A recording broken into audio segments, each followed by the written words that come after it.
road game of 2024, a game with major implications in the ACC.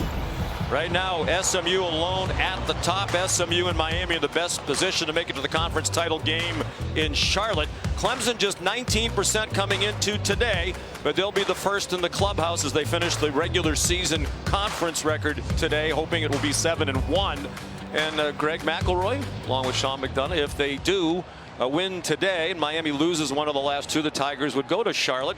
And as they play this important game today against Pitt, Pitt will be without its starting quarterback Eli Holstein. We'll see Nate Yarnell. And Nate Yarnell is a very capable backup. He's been in this position before. He's started games. They have a lot of confidence in him. And he spent a vast majority of the offseason as the guy they expected to be their starter. So he's not as mobile as Holstein, but a very capable thrower at 6'6", especially on the downfield throws. Meanwhile, both teams are dealing with some pretty significant injuries that we'll get into as the game goes along. We didn't want to shortchange Pitt as we talked about chances to make the ACC title game. There is hope, but it's extremely slim. Senior day, always an emotional day for the fans, particularly for the Pittsburgh seniors playing in their final home game ceremonies on the field just moments ago. The Panthers won the toss and deferred, so Clemson elected to receive the opening kickoff. Ben Sauls will kick it away. Mostly cloudy skies. Temperature will get up into the mid-50s today here in Pittsburgh. Jay Haynes with the fair catch. Here's Molly McGrath with more on this injury situation. Yeah, Sean, well, Clemson emphasized the importance of running the ball today, and they'll have to do so without two starters on the left side of their offensive line. Left tackle Tristan Lee and left guard Marcus Tate, both out with injuries. They did not make the trip. Also for Clemson, their leading tackler Wade Woodaz is out for this game with an injury sustained in last week's game. And for Pitt, they have a lot of significant injuries to their offensive line as well. And as a result, their right tackle Jackson Brown will make his first career start today, guys. So with Cade Klubnik at quarterback, Harris Sewell the left guard, and the true freshman Elijah Thurman at left tackle. They run left behind that new starting left side, and it's Phil Maffa for 6 yards. Maffa, their leading running back, one of the best in the country. And in the words of Dabo Sweeney, their head coach, their best player. And it's Elijah Thurman, the true freshman, getting the start for Dabo Sweeney, who's down on the field. That's the worst possible news with the injury problems already on the O-line.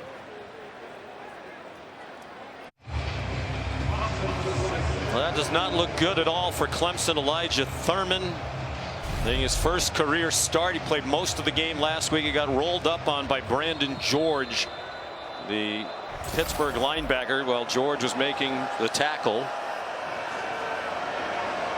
Trent Howard has come into the game. Cade Klubnik pulls it down and gets banged out of bounds just short of the first down by about a yard, hit by Rasheem Biles. So Howard has come in to play left guard.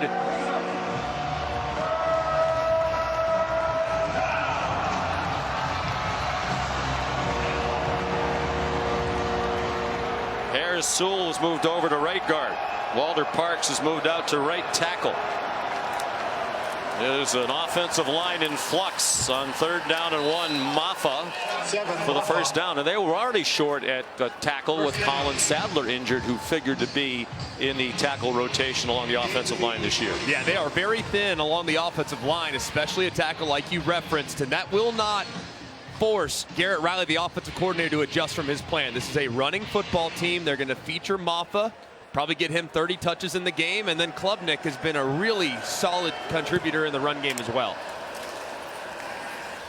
On first down, the throw out wide to Antonio Williams, their leading receiver, with his 41st catch of the year. This one good for 6 yards. Tamon Lynham made the play on defense. A transfer from Nebraska, played very well last week in their loss to Virginia. These wide receivers are going to have a lot of one-on-ones on the outside. Pat Narduzzi's defense, they always contribute those safeties down into the interior to stop the run, so these wideouts will have plenty of room outside. You'll see a lot of six-man pressures. They crowd the line again, and the throw is dropped by Williams along the far sideline. This is a very aggressive defense that Pat Narduzzi calls. His defensive coordinator, Randy Bates, they'll bring pressures from everywhere. And on third down in particular, third and medium and third and long, it can get very exotic. So Cade Klubnik's got to be very smart with how quickly he gets rid of the football and make sure he sees all those guys around in the blue jerseys. Third down and 4. Klubnik out of the gun. Over the middle is a wide open receiver and a first down. Antonio Williams the target again. Donovan McMillan, playing in his final home game today, made the tackle for Pitt. And it looks like there's going to be pressure, but they end up dropping out, which allows the receiver right over the middle, and Williams, they don't really account for him. Easy completion for Klubnik, and they continue the drive.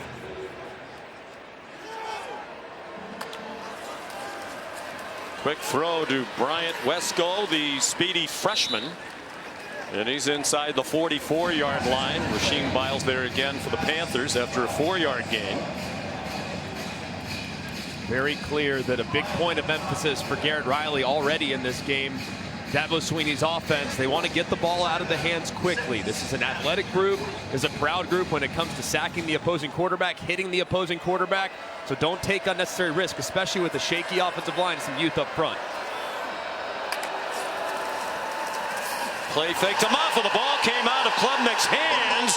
For the moment, it is ruled a fumble, recovered by Biles. Dabo Swinney thought Klubnik's arm was going forward, and it should be an incomplete pass. It's a fumble recovered by the defense.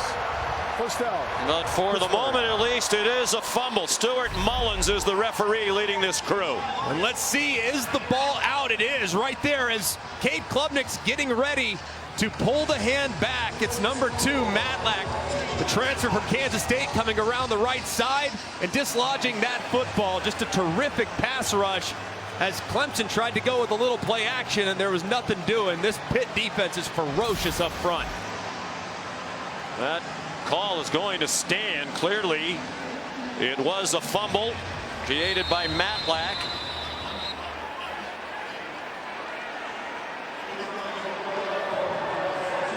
So here's Pittsburgh on offense at the 46-yard line. Yarnell, his first start of the season. Pitched it out wide to Desmond Reed, their do-everything running back in his first year here as a transfer from Western Carolina. He's 5th in the nation in all-purpose yardage. I absolutely love watching this young man. He's electric with the football and is terrific as a receiver out of the backfield. Yarnell, 4th year in the program, throws incomplete. Tight coverage by Jaden Lucas on Kanate Mumfield. Yarnell indicating he thought his receiver was held.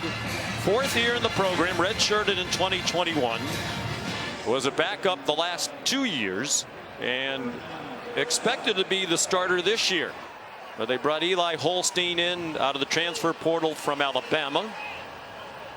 Thurman's going to go to the locker room.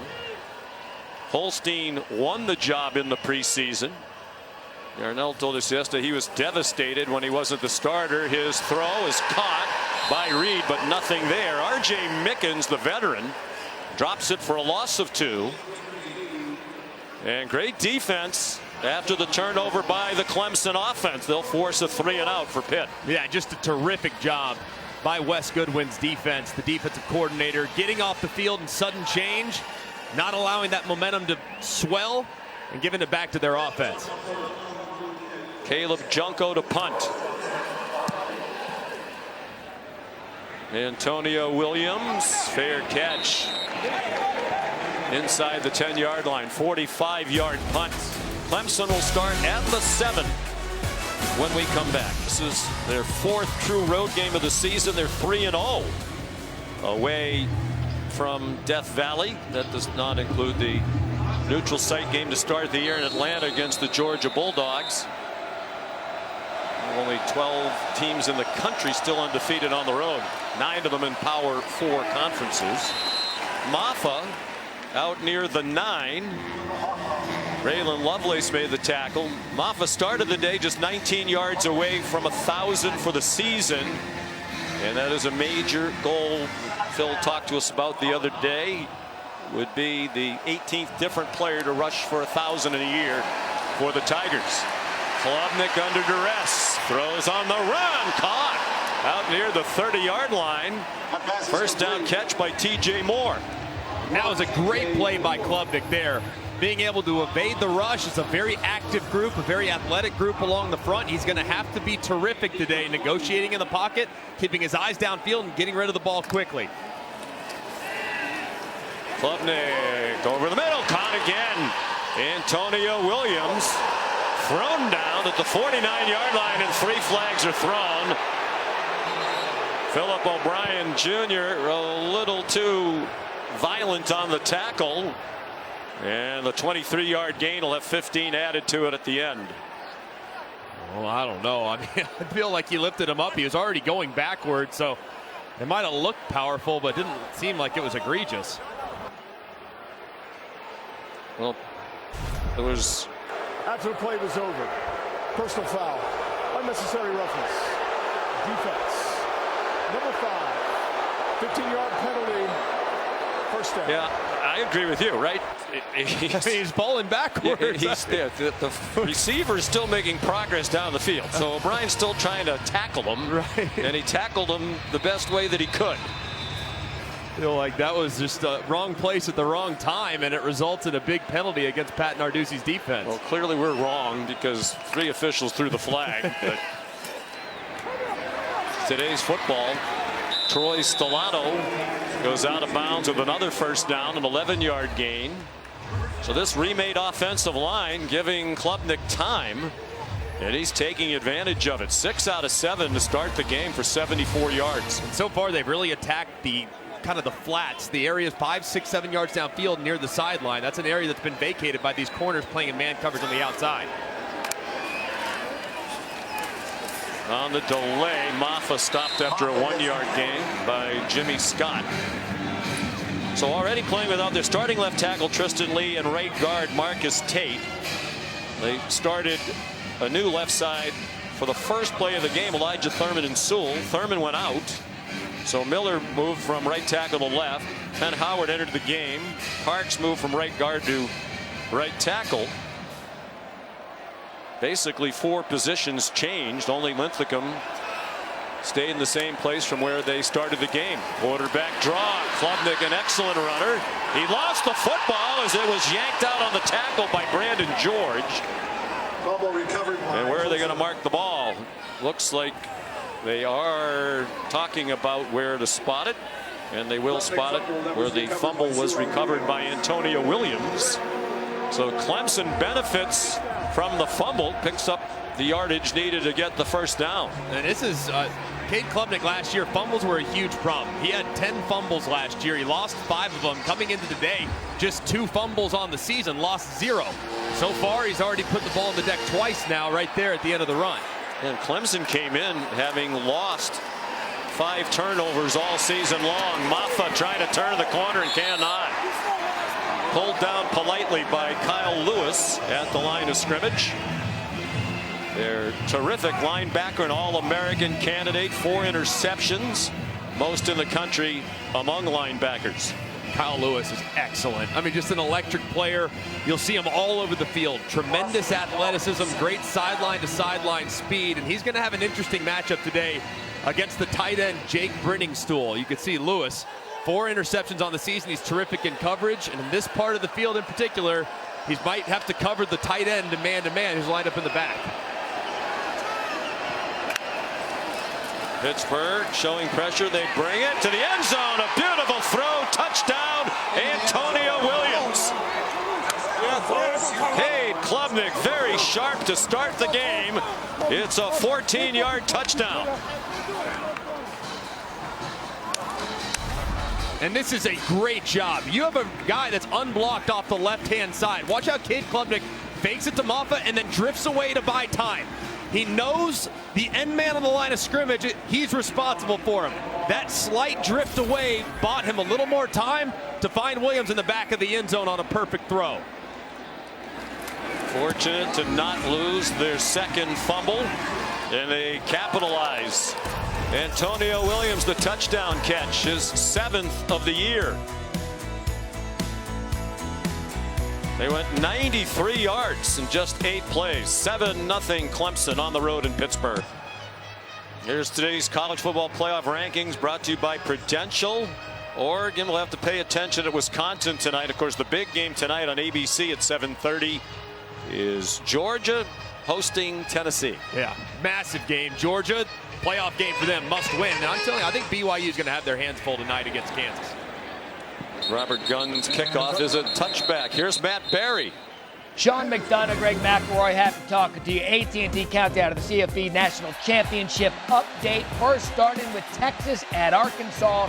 Easy money. Quinn Ewers, Matthew Golden, touchdown Longhorns 7-0. Let's check in on Colorado. Win out. They play for a Big 12 championship. Perhaps a college football playoff berth. Shedeur Sanders to Will Shepard, 7-3 Colorado. All right, Matt, thank you. Here at 7-0 Clemson. After their longest drive of the year in terms of yards, 93. Poppy Williams the catch from Nate Yarnell, and 24 yards on first down for Pittsburgh. They like to play at a quick tempo, and Yarnell gets them up to the line.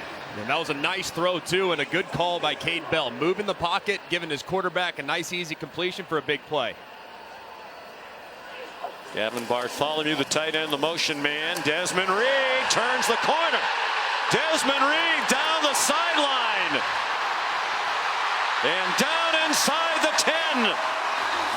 The dynamic Reed.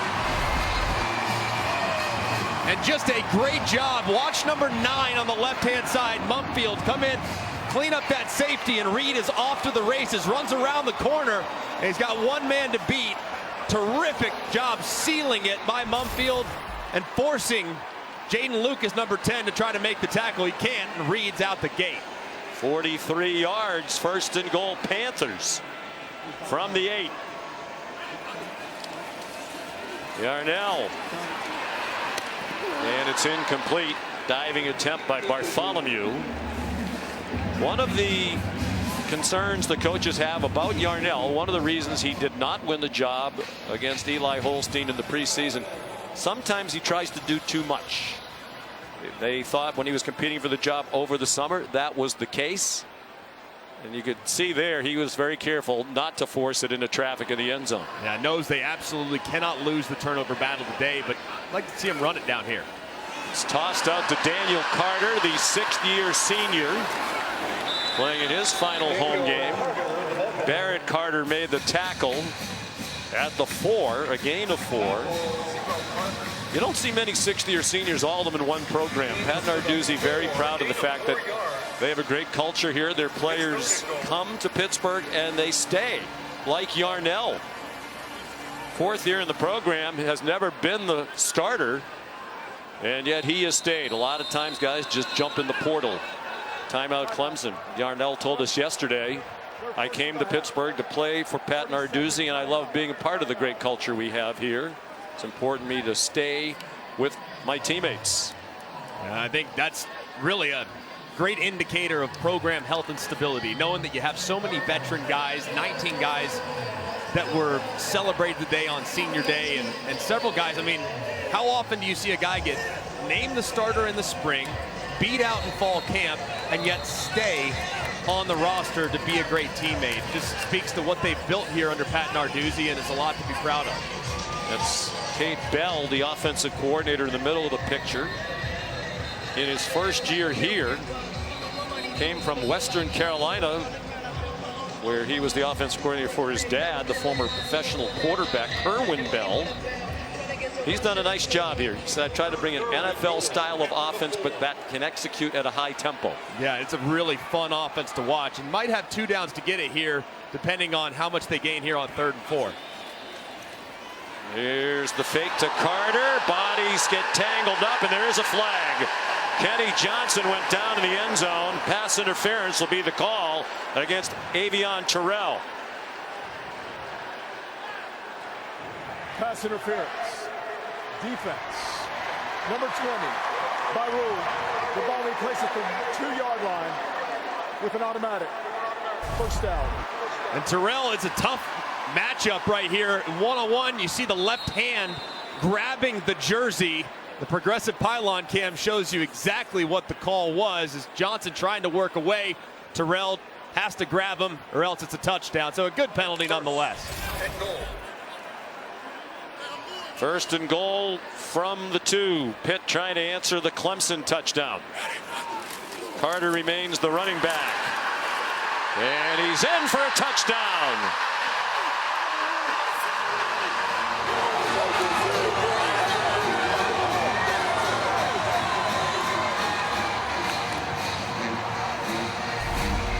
And how about number 2? Just draws the penalty a moment ago. Watch Kenny Johnson. He's going to actually get out in front and lead block.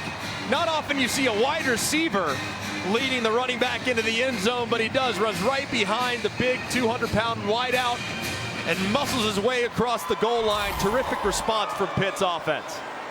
75 yards in 5 plays. Under 2 minutes to do it. Ben Sauls ties the game.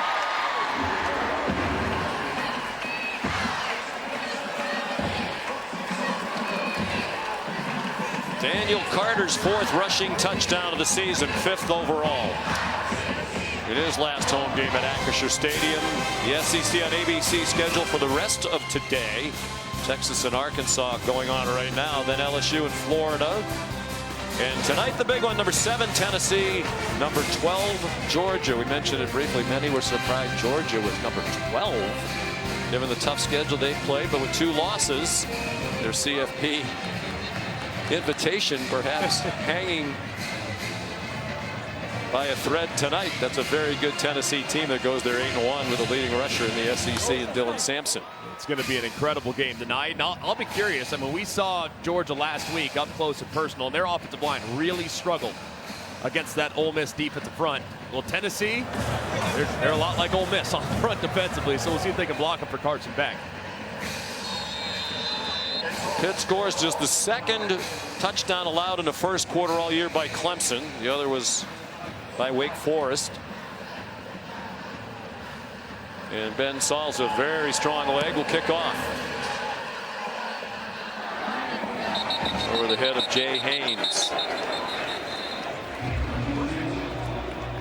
Well, you're very familiar with the quarterbacks from which these two their high schools they hail from. Cade Klubnik out of Westlake in Austin, Texas, and Yarnell from Lake Travis in Austin.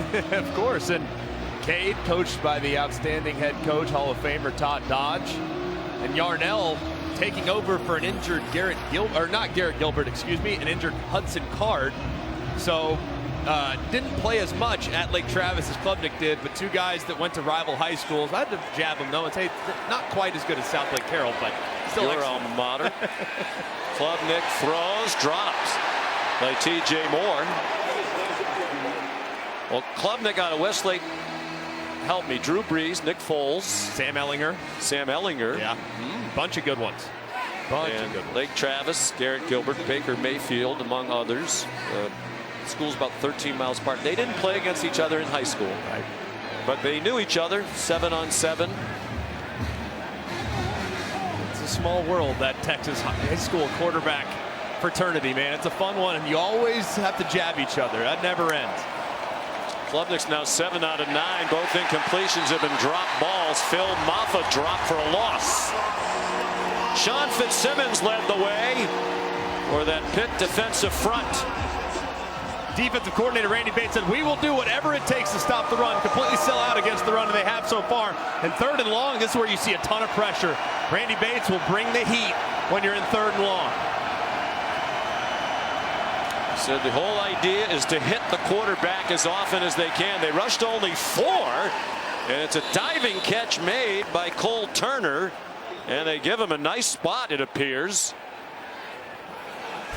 for a first down. The nose of the football right on the 35. Yeah, the progressive pylon cam And the ball's inside, clearly inside the line. Really, Clemson snaps it. There is no stoppage, and Maffa's dropped for a loss. Rasheem Biles, Kyle Lewis made the stop. It's a loss of 3 on the play officially. so far it's looking like with the commitment that Pitt is making to slowing down Phil Maffa, the quick passing attack from Clemson is going to be the path of least resistance. Some quick throws to the outside, find a couple one-on-ones, and when you get a good look, take a shot downfield to soften up the secondary. 101 yards passing here in the opening quarter for Klubnik.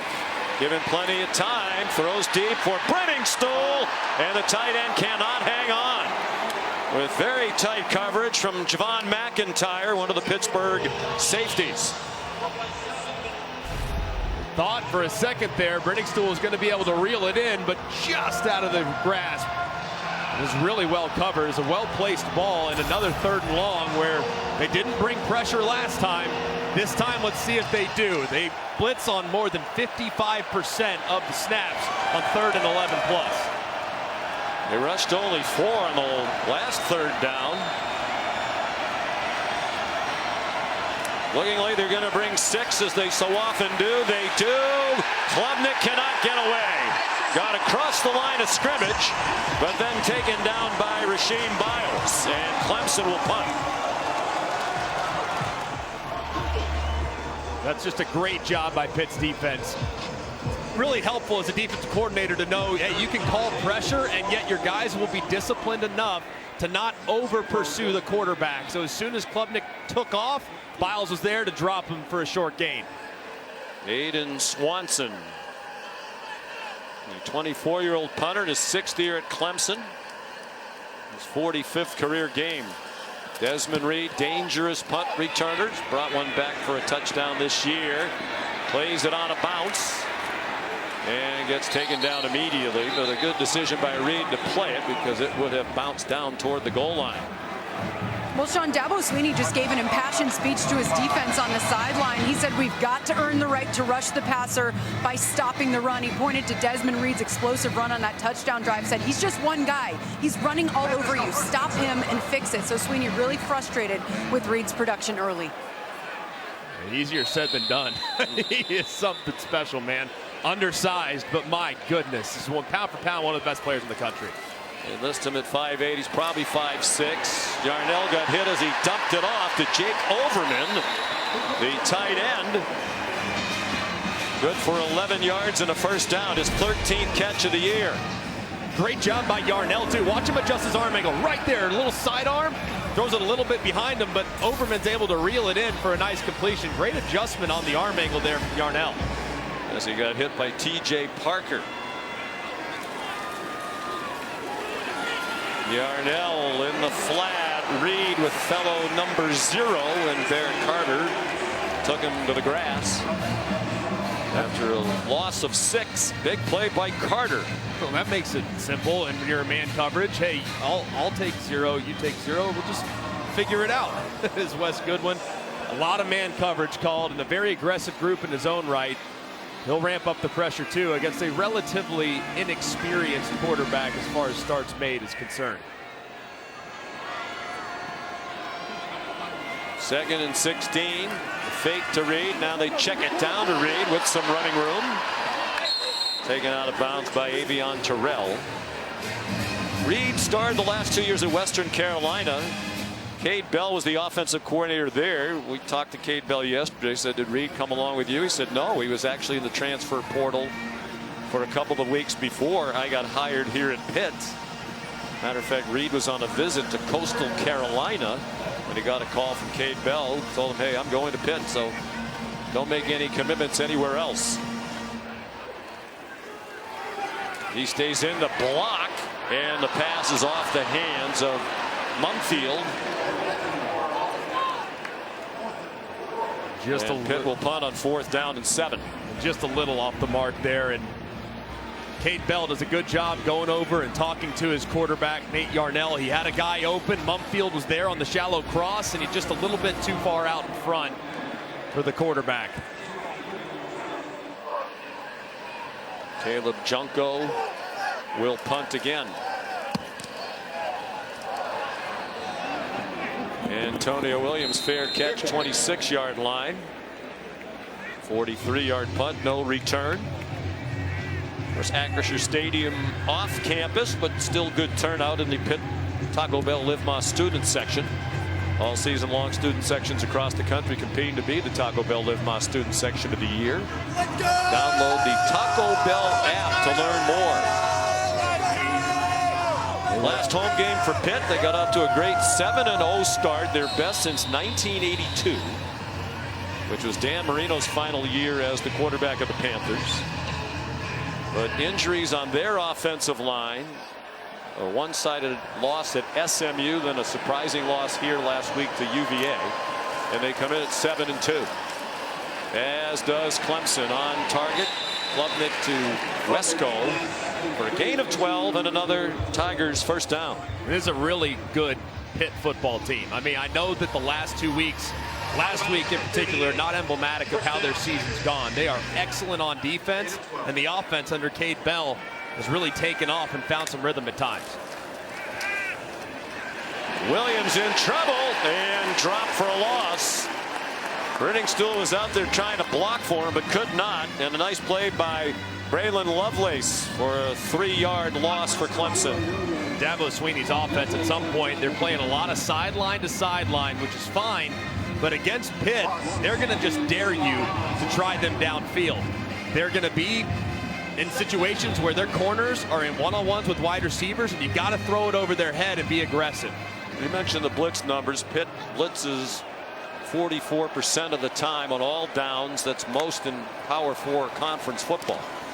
Klubnik's been very good against the blitz this year. 10 touchdown passes, no interceptions coming in.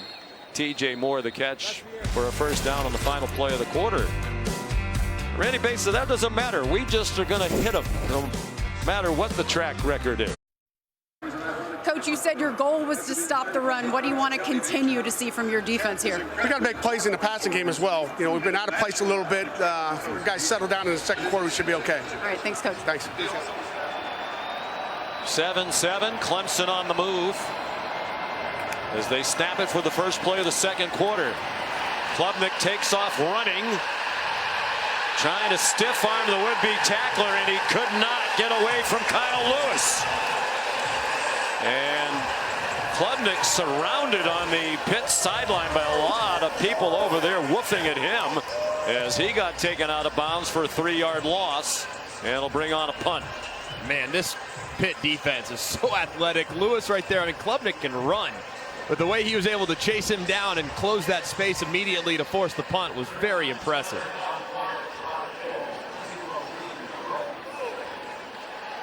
Aiden Swanson to punt again. Desmond Reed back deep.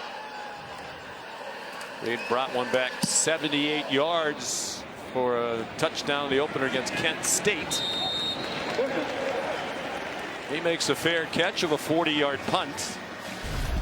Well, Klubnik tried to get rid of Lewis, and then he got surrounded over there.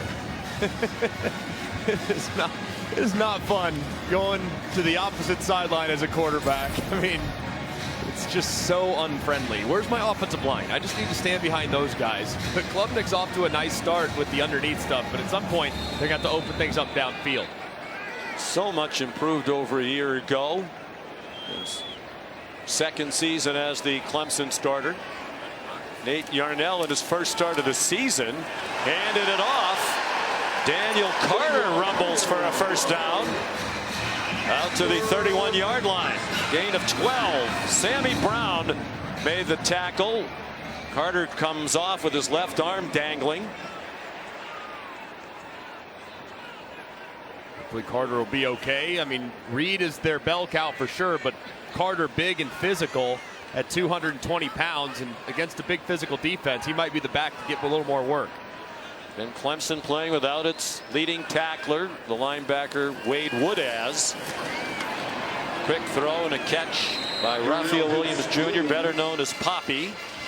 A 3-yard gain. Woodaz injured his leg, a serious contusion. His leg was black and blue all week. He didn't practice here, but not dressed. So Sammy Brown will see even more snaps. He played a lot of the game last week and was terrific. The freshman Brown wears 47. Yarnell taken down by 4 Tigers. At times like that, you wish you were still the backup quarterback. Here's Molly. Well, Sean, they were hopeful that Wade Woodaz could play, but Dabo told me before the game the cold factored into their decision. He just felt too sore and in pain, and Sweeney said his job today is to help freshman linebacker Sammy Brown. So they're expecting Woodaz to continue to lead from the sideline. He's been in Brown's ear, watching the iPad with him, giving corrections and encouragement, and continuing to be a leader.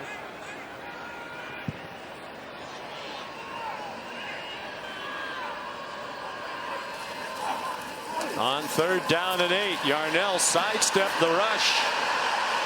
Still trying to find somebody open, had to get rid of it and threw it away. It was a diving attempt at an interception along the far sideline by Ronan Hannafin.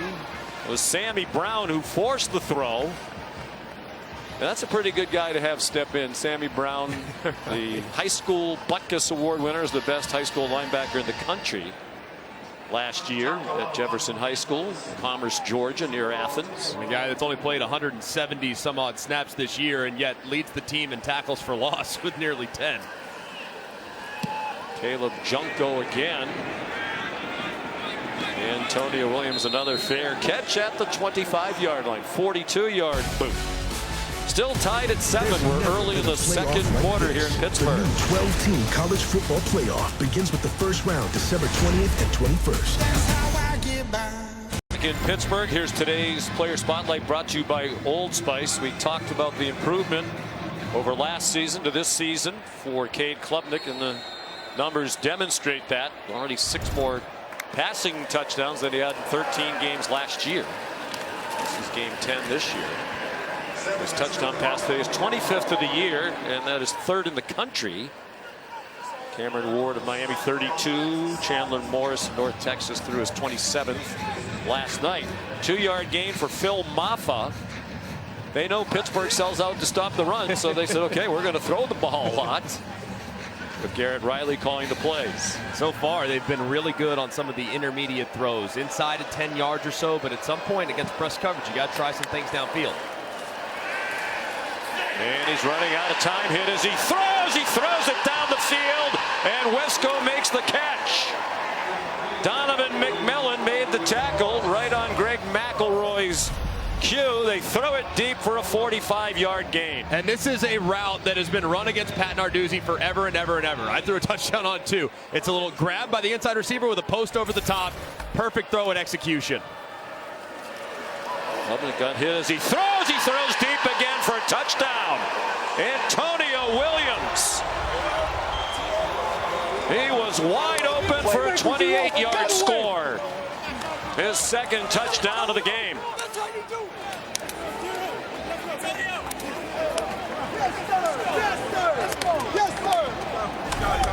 And just a great job. You'll see the route. And watch how he just climbs right on the safety's toes. There's no collision, so he's full speed, sets him up to the outside, swims right inside, and there's nothing between him and the end zone. Just an excellent route against the safety. Nolan Hooser adds the extra point. Just 3 plays to go 75 yards. Following the advice of the national championship winning quarterback, Mr. McElroy. Deep balls down the middle, and a 2nd touchdown completion, Klubnik to Williams. And just a thing of beauty. And then that play against Pat Narduzzi, they are so consumed by trying to stop the run. Those safeties get so involved in looking in the backfield. Play action with posts over the top is a route that you can hit over and over and over again. Now, you got to get a good release. You got to be able to get over the top with a great receiver because the corners are excellent. But when you do, they are there. So that's a play that I would imagine Cade Klubnik and Garrett Riley will absolutely get back to because they must like the matchup they have with Williams. So Robert Gunn will kick off. Kenny Johnson and Derek Davis back deep for Pitt.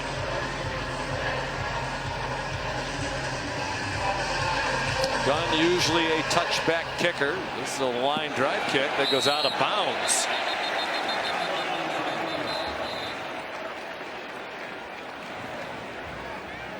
kick out of bounds. Kicking team. By rule, the ball will be placed at the 35-yard line. First down. There's someone who never hits one out of bounds, Matt Berry. That's right, McDonough, fairways and greens. And here, Fairfield by Marriott Studio update. Developing situation at Wrigley Field between Ohio State, Northwestern. Jack Lausch puts Northwestern on top early 7-0. Ohio State comes back with Quinshawn Judkins' 1-yard run. We are tied at 7 apiece. All right, Matt, thank you. Desmond Reed taken down by Khalil Barnes, the safety, for a loss of 4. We talked about the issues on the offensive line for Clemson, and Pittsburgh's had them as well. It's really a big reason why they've struggled on offense the last couple of weeks. They lost Branson Taylor in the 6th game of the year against Cal, their outstanding left tackle, and their line has been in flux ever since. They've moved the right tackle, Ryan Baird, number 70, to left tackle today. Jackson Brown, number 77, making his first career start as a Panther. There's a wide open Mumfield. Kanate Mumfield. A 31-yard gain and a strike thrown by Nate Yarnell. That was a nice throw there by Yarnell. He's in a nice rhythm right now. Out wide and nowhere to go for Day Reynolds. They weren't sure if he was going to play today. He dislocated his shoulder last week. Pat Narduzzi said Reynolds told him, "I am playing in this game."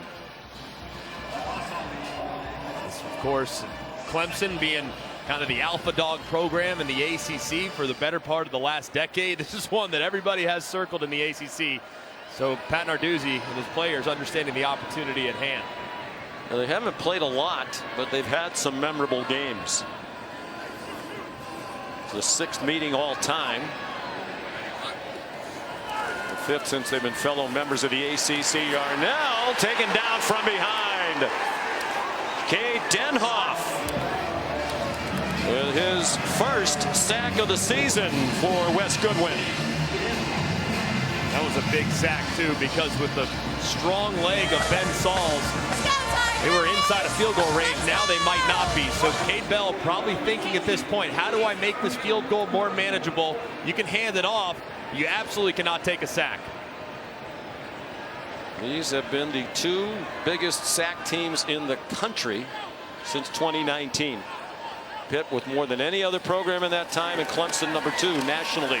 Yarnell's pass batted down. He had an open receiver cutting across the middle, but Barrett Carter knocked it out of the air. They're trying to get it to C.J. Lee. And a good job by Barrett Carter. They're just going to drop out underneath it. They know that they're only going to rush 3, so Carter's eyes are on Yarnell the whole way. He falls right out underneath it, puts the right hand up, gets the tip, and forces the punt. Evan Sweeney said many times Barrett Carter, one of the very best players he's coached at Clemson, and they've had a lot of great ones. Junko. And out of bounds. They're going to spot it at the 12-yard line. 32-yard punt. 14-7 Clemson playing at Pittsburgh today. Day already? And he said to him, it's just another game. He said, we have 2 more to go win after this one. Well, they've stopped the run, Pittsburgh. Clemson just 15 yards rushing, but 207 total yards and a 7-point lead as they go on offense again. Jake Brenningstool across the 16, Molly. Well, Sean, after Clemson's explosive pass plays last drive, Pitt's D-line coaches locked in on affecting quarterback Cade Klubnik, saying keep resetting the line of scrimmage. We're right there to getting to the quarterback. We just need to keep hitting him, even if it's just an arm or a hand. Make contact with the quarterback. So they're not changing their approach. Their message is still stop the run, hit the quarterback.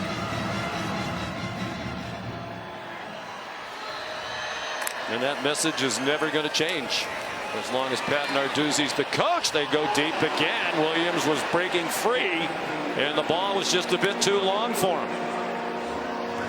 Just barely missed there by Cade Klubnik. Got to it a little bit late. And this is a big 3rd down here for Pitt.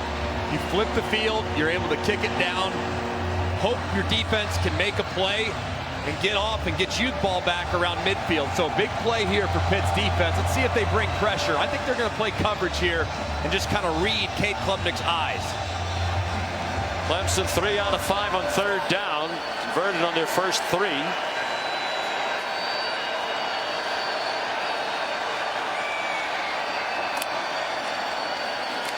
They do play coverage, and the pass is too high over the head of Adam Randall, with Rashawn Battle in coverage. Well, Randy Bates, the defensive coordinator, has been here now for 7 years with Pat Narduzzi.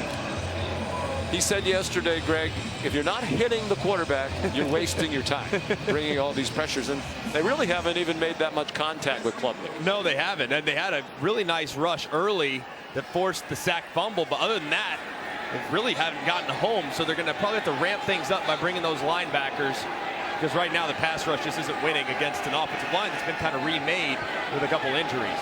This offensive line in flux done a very nice job for Clemson. Hayden Swanson, the punter, high and short, and Reed catches it on a bounce. Made a fair catch signal, played it on a hop, and the officials conferring. And now there is a flag on the field. He definitely waved and then took off with After it. the play was over, delay of game. Receiving team, number 0, running after giving a fair catch signal. 5-yard penalty from the end of the kick. First down, timeout. Midway through the second quarter, this ACC game, Clemson leading Pitt 14-7. So far today, 2 for Clemson, 1 for Pittsburgh. Pitt ball from zone 39, the Panthers, with 124 yards of offense, with Nate Yarnell was about to get hit from behind. He gets sacked for the second time. Jaheim Lawson there. He's been an emerging threat in recent weeks. And just right around the edge, Ryan Baer, such a tough responsibility, coming over from the right side, now playing the left tackle spot because of all the challenges they've had there. And Lawson goes right around him with a ton of speed and makes the play. Second down, 15. There are the numbers we referenced earlier. These are the top 2 sack teams in all college football over the last 5 years. Yarnell, quick throw, low throw, but caught in front of the Clemson sideline. Donte Mumfield lost his helmet, so he'll come off after a 6-yard gain. Another third down and long, 3rd and 8 for the Panthers. And so far, that pass rush starting to heat up just a little bit. So Cade Bell is going to have to get the ball out of his quarterback's hands quickly. They had some success earlier in the game moving the pocket, rolling Yarnell out to the right-hand side. On the left hash, you can do that, but here with the condensed formation, I wouldn't anticipate it. 0 for 4 on third down, the Panthers. Their offense has struggled in recent weeks in back-to-back losses. Yarnell throws, caught. First down, 41-yard line. Day Reynolds, the catch with Davion Terrell in coverage, 17-yard gain, and then Pat Narduzzi out to try to give him a pat on the back for the catch. And a really well-thrown ball as well. Just a back shoulder is allowed to hold Reynolds up, and he separates at the very end to make that play. Terrific conversion and throw.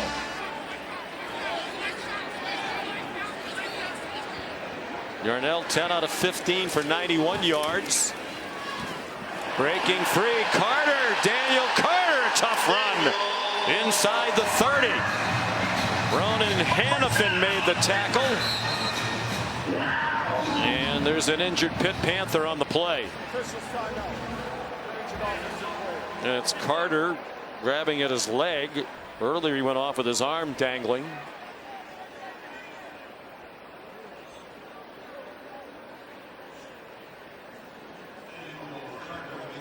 We've talked about the offensive lines in flux on both sides. There's Jackson Brown, the sophomore from Danville, California, making his first career start. He played in only 2 games this year for Pitt. Emotional day for him. He is the son of Tony Brown, who was a terrific offensive lineman here in the early and mid 80s. on some outstanding Pitt teams. And Jackson lost his dad in 2010 to cancer at the age of 45 when he was just 6 years old. But his dad has always been his inspiration. Tony Brown was a very well-liked man. Molly sent us a great article that was written back in 2010 when he passed away. The family moved to Scottsdale, and among his many friends, Tony Brown's friends, Charles Barkley, who I corresponded with last night, said his dad was just a great guy and a great friend. So a really special day for Jackson today, who actually started at Cal, started his career at Cal because he wanted to stay close to home, didn't play much there, and transferred back to his dad's school. Molly? Yeah, Sean, Jackson honors his father, Tony, by wearing his number, 77, and grew up watching old tapes of his dad's games and said, every snap of football, I'm playing for him. He is always thinking of his father, and this is very special, making his first career start for his father's alma mater. So emotional day. His dad, he played, his dad's line coach was the legendary Joe Moore, for whom the Joe Moore Award is named. Obviously, he's the best offensive line group in the country. You think they had guys like Jimbo Covert, Bill Fralick, and Mark May back in those days, but Tony Brown played briefly in professional football. He signed his letter of intent to Jackson 40 years to the day after his dad did. Of course, it was to go play at Cal. That's what we're talking about with the great offensive line and some great players here. But they need this young man. We were joking yesterday they had to go to Jackson Brown because they were running on empty. So good. I knew that was going to make the show. I knew that was going to make the show. It's just such good material. But I thought it was funny until Scott Johnson, our director, thought the same thing at the same time. Then I realized it really must have been a layup. But you look at the offensive line, they've definitely struggled, and it's been a challenge. It's Daniel Carter now, the cart coming out, and they've now put what appears to be something on his right leg. Yeah, so just hate to see that in a young man that his last home game, 6 years. He said the same thing. He hasn't played a lot. He's been a backup player. He's been a special teams guy. Bear in mind he's the personal protector on their punt team when they go to punt. And he's been here for 6 years in South Florida. And what a tough way to have your last home game unfold. Such a bummer. You see all the teammates go out and congratulate him and give the thumbs up to the crowd. But man, just so disappointing. Any player, when it goes down in your final home game, is just so disappointing. So hopefully that young man will make a speedy recovery and get back to full strength at some point very soon. And as we've seen, he's an important player. He's actually carried the ball more than Desmond Reed so far. Classy Clemson sideline wishing him the best, including a fist bump from Cade Klubnik. And the student section down there applauding for Carter. So they're on the move. Clock running now under 6 minutes to go in the half. 14-7 Clemson. Fifth play of the drive for Pitt. Desmond Reed back at running back. Into the bag of tricks. Kenny Johnson, one of their fastest players, yanked down on a nice tackle by Khalil Barnes, holding that to a 2-yard gain. Good discipline there by Barnes. Try to go with an end around. It's a very aggressive Clemson defense that has a ton of athleticism. So sometimes you can take advantage against them with misdirection, but that time nothing doing as Barnes sniffs it out.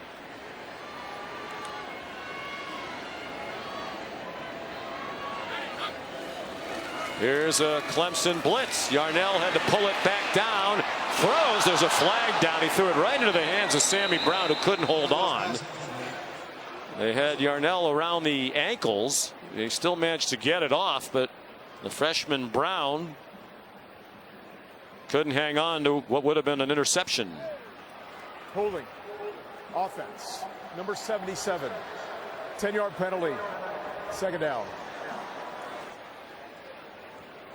Jackson Brown on the right side, working against the pass rush upfield. Looks like Hoffler, who beats him around, and then as he's trying to curve inside, looks like he gets a handed full of jersey, and Brown nearly had the interception with plenty of space out in front had he secured it.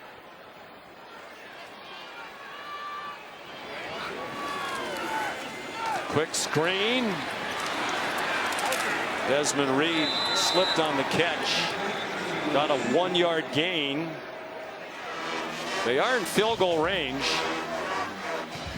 And a big play call here on 3rd down. And 17 for Cade Bell. Just 31 years old. Yarnell's been sacked 3 times too, so needs to get the ball out, because you take a sack here, you run the risk of being out of field goal range. Ruling on the previous play, the runner's knee was not down. It was under further review.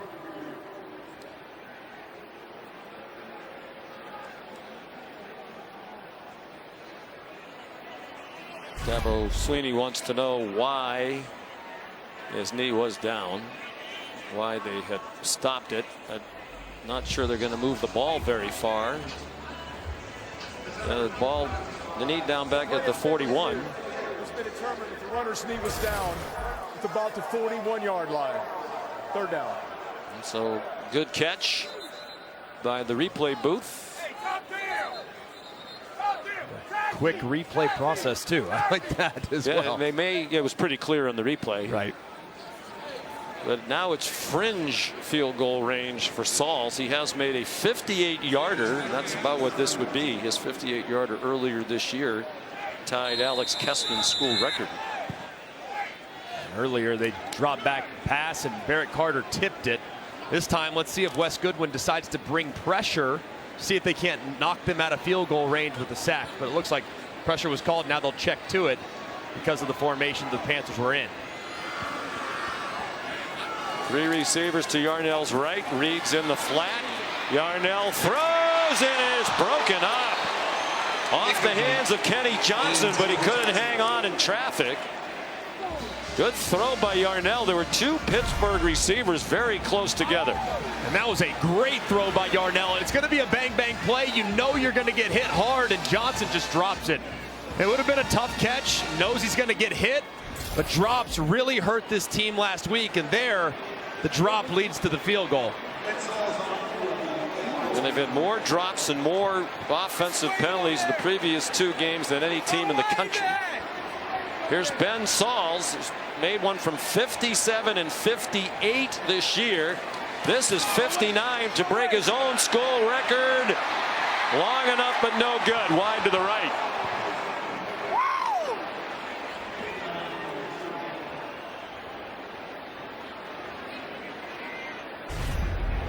He hit this ball so hard. Good snap, good hold, but just you can see the end over end nature, not perfectly as it drifts just ever so slightly to the right. Dabo looks on, pushing it that way as well. I don't know if his hands quite moved the ball, but how about yesterday we talked to Pat Narduzzi about seniors, any stories that make you particularly emotional on senior day, and the first guy he mentioned was Ben Sauls, the kicker. So when he got here, he was a scholarship kicker out of high school in Ohio, but he struggled, and they had a walk-on, Sam Scart, who won the job. Down goes Klubnik back at the 31-yard line. Sincere Edwards made the sack for Pittsburgh. And just a great rush along the right-hand side as Walker Parks. He had to slide out from right guard to right tackle, so playing out of position. Gives up the rush to Edwards around the edge, and the freshman drops Klubnik to get him behind the sticks. Pitt Panthers with their first sack of the day. Their 31st of the year. They came in 5th in the nation in sacks this year. Ole Miss, Boise State, South Carolina, North Carolina. Loss of 9, 3.5 to go in the half. Klubnik sets up a screen to Josh Sapp, a backup tight end, and he got dropped at the 30 by Braylon Lovelace. Loss of 2 more. They're in reverse. 3rd and super long here. This is where you would think for most defenses they're going to play coverage. Probably some drop 8 with only 3 rushers, but not with Randy Bates and Pat Narduzzi. They are not afraid in down and distances like this to heat up Cade Klubnik. So expect a quick pass here, maybe a tunnel screen or something like that.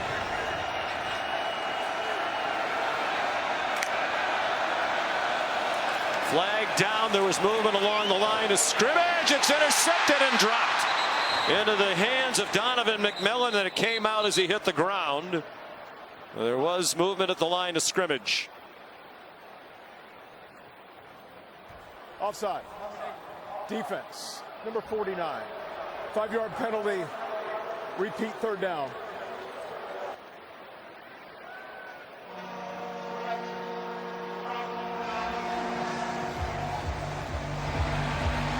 Good use of the snap count there by Cade Klubnik to make this third down just the tiniest bit more manageable. So far, the go-to guy in the game today has been Antonio Williams, number 0. Let's see if they look his direction.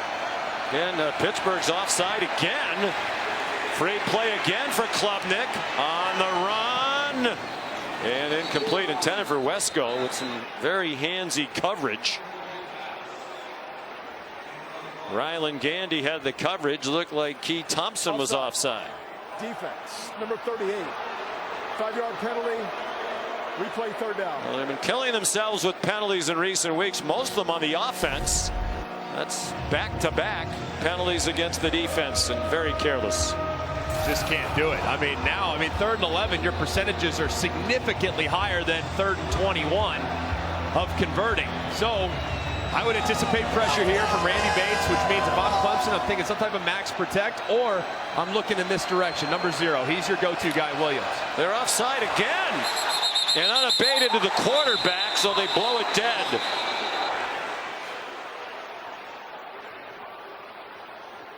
The Pitt sideline is gesturing that this time they were drawn off. The officials do not agree. Defense, number 2, unabated to the quarterback. 5-yard penalty. Still third down. Well, it was 3rd and 21. 3 straight penalties for being offside.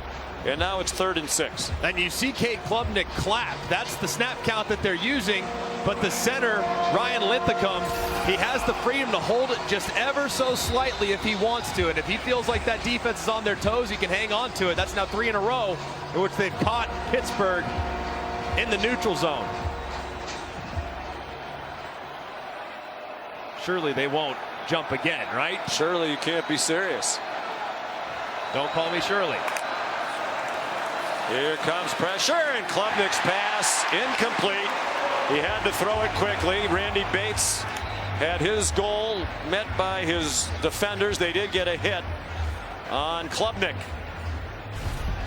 What an interesting sequence there of 4 plays. 3 offsides and then an errant throw by Klubnik. Really one of the first misses of the day. You thought had that throw been a little bit better, you might have had a chance to hit Wesco on the move, but the low throw and the incompletion leads to the punt. 4th punt for Aiden Swanson. And Pitt will get the ball back with 3 timeouts and the 2-minute stoppage. Desmond Reed back again. Makes the fair catch at the 9 with Ronan Hannafin right in his face. 45-yard punt. Look at today's weekend lineup, brought to you by Wendy's Saucy Nugs. SMU undefeated in conference play. They'll be hosting Boston College at 3:30 right here on ESPN. And Grayson James will get the start at quarterback. Bill O'Brien made a change, and then Thomas Castellanos said, "See you later. I'm out of here." Yeah, it's wild with where we're at in college football, but Grayson James, Bill O'Brien, I trust him when it comes to evaluating quarterbacks for sure. On the delay, Desmond Reed. Reed, the runner. Tackled by Peter Woods, who's returned this week. He did not play last week at Virginia Tech. They played very well without him against the Hokies. Gave up just 1 touchdown on defense at Virginia Tech. That didn't come to the final 2 minutes of the game. Second down. The other touchdown for the Hokies was on a blocked field goal return. Held Virginia Tech to 40 yards rushing. They were averaging more than 200 per game. 2-minute timeout, a 7-point lead for Clemson. The Tigers' final road game, conference game of the season. Game early on between Texas, they're razor sharp against Arkansas. Plus the Buckeyes, a little bit of a cat fight on the road. And a wake-up call for Colorado. Everyone loves a 10 a.m. kick. Dan Mullen, Joey Galloway join me coming up at the half. All right, Matt, thank you. Pitt on offense. Nate Yarnell on target. Kanate Mumfield across the 27-yard line. They'll mark it at the 28. And Pitt goes quickly after a 16-yard gain. They have all 3 timeouts. Desmond Reed stopped just behind the line of scrimmage. He had the one long run. Other than that, neither team has done much on the ground today. Yarnell hit immediately and sacked. Officially 4 sacks. Peter Woods leading the way on that one, and now it's Clemson using a timeout. And just right here, so difficult on the left guard and the center, as big old Peter Woods at 315 pounds goes inside and just smashes the center, number 56, Lyndon Cooper. And there's nothing that you can do about a man moving that fast when you're 315 pounds. And you can see the difference in the Pitt offensive line since Branson Taylor went out. The terrific left tackle. They think he'll be an NFL player. He's out of eligibility here. Ryan Jacoby, the left guard, has been battling an ankle injury down the stretch here. He didn't play at all last week. They brought him back this week. But there's no doubt that the big reason why, Greg, they scored only 25 points, and a lot of that was a garbage time in the loss at SMU. Scored only 19 last week against UVA, is the downgrade along the offensive line. Yeah, it's been a significant problem. And with a group along the defensive line like Clemson has, there's just not that much you can do. They can beat you on the inside and on the outside.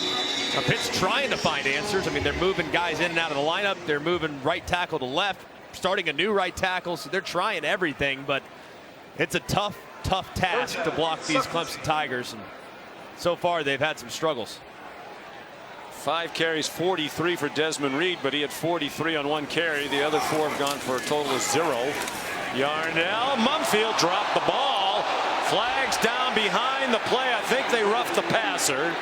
Another drop by an ordinarily very good Pitt receiver. They've had more drops the last 2 weeks than they had in the first 7 games combined. Personal foul. Roughing the passer with targeting. Whoa. Defense. Number 47. 15-yard penalty. First down. Ruling of targeting is under further review. And it's going to be a huge review because Brown seeing more action with the injury to Woodaz. And a clear targeting there. And Brown starts on the outside and slides back inside with the move up front. And he just leads with the crown of the helmet. I mean, that is targeting, textbook targeting. Crown of the helmet, defenseless player, forcible contact, you name it, that checks the box. So Brown has played his last snap of the day, and that's a massive loss with Wade Woodaz, like you said, being out. Well, you seem convinced. Let's bring in our rules expert, Matt Austin. Matt, what do you think? Yeah, Sean, I think Greg nailed it. He does. He lowers his head. He attacks with force and nails him right in the chest with the crown of the helmet. So this should be a pretty easy call for the replay booth. Against Sammy Brown.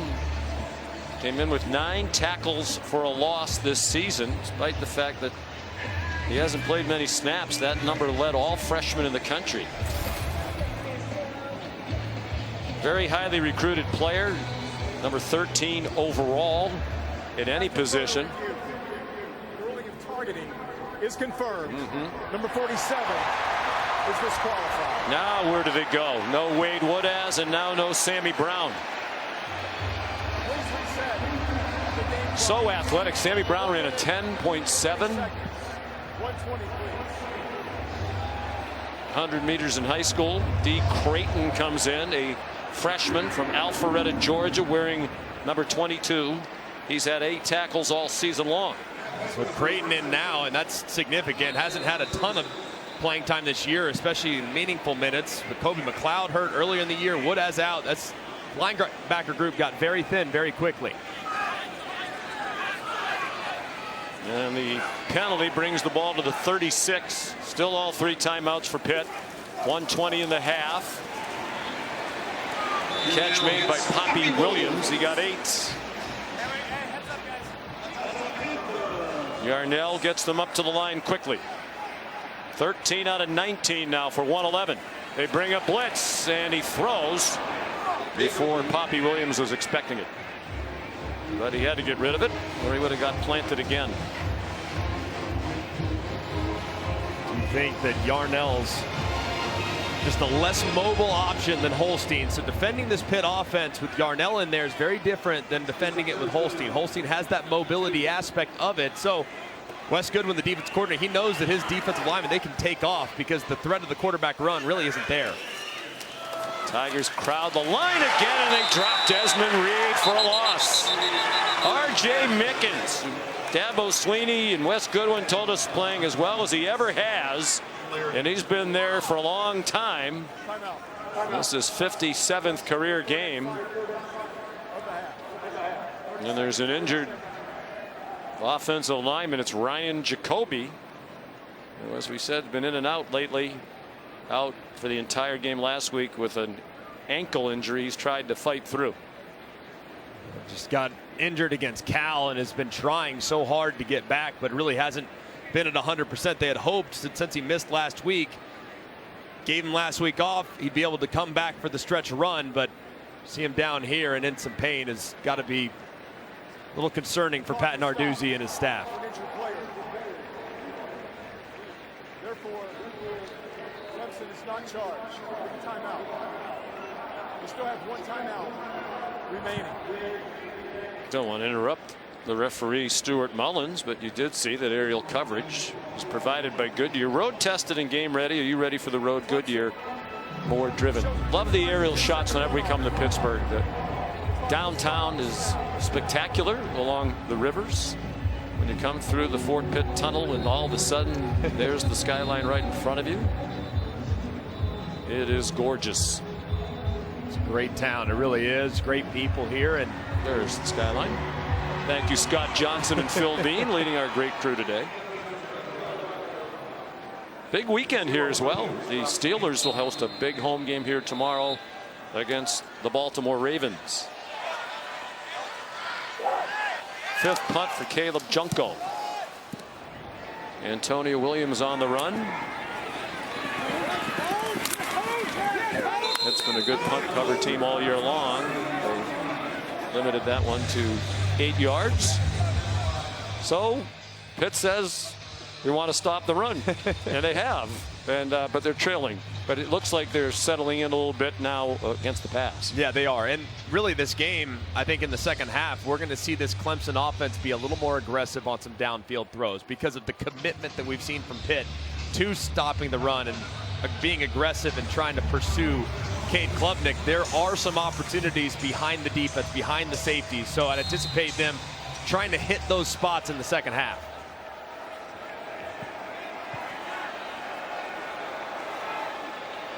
They talk about hitting Klubnik. He's been hit 7 times so far today. Flag before the snap.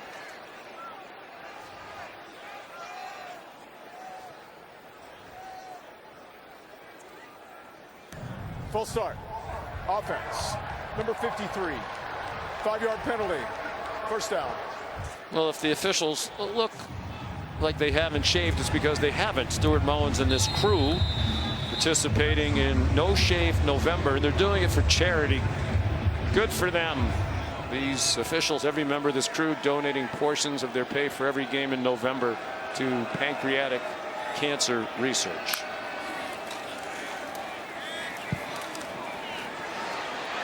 T.J. Moore, the run and catch.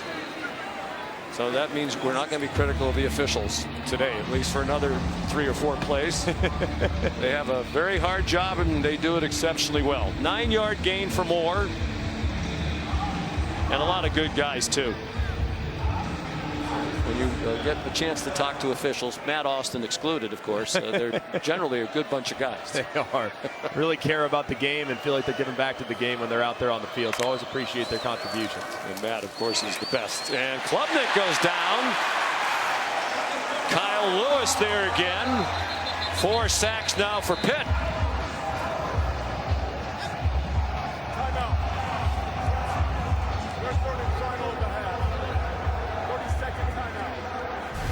And this just goes to show you, I mean, Clemson's dealing with problems too. I mean, they have an offensive line that's kind of been remade. They lost their left tackle on the first play of the game. So the right side now, you have Walker Parks, who's playing right tackle. he's not really in line or not communicating properly with Harris Sewell, which allows Lewis to run right between the two of them and sack the quarterback. So just you can tell offensive line issues on both sides with the miscommunication because the guys playing out of position led to that sack more than anything.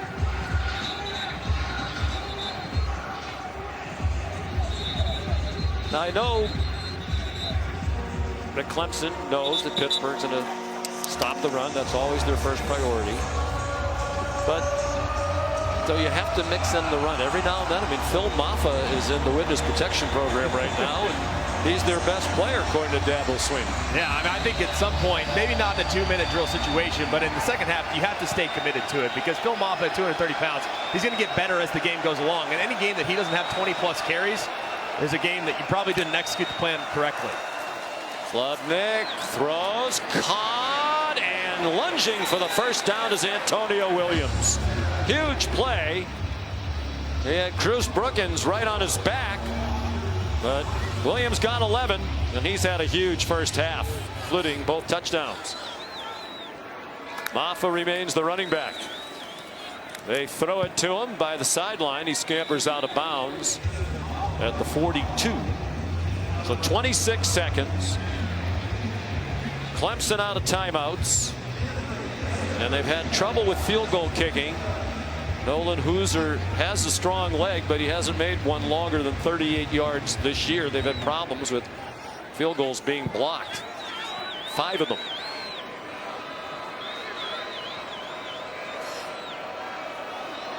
Pittsburgh crowds the line again. Pitt rushed 5. Williams lunges but did not get out of bounds. He got a first down. They'll stop the clock for a moment. You want to clock it now. Since he didn't get out of bounds, you need to clock it. Waste the down, not the time. 15 seconds in the half. Dabo Swinney's team at the 50-yard line.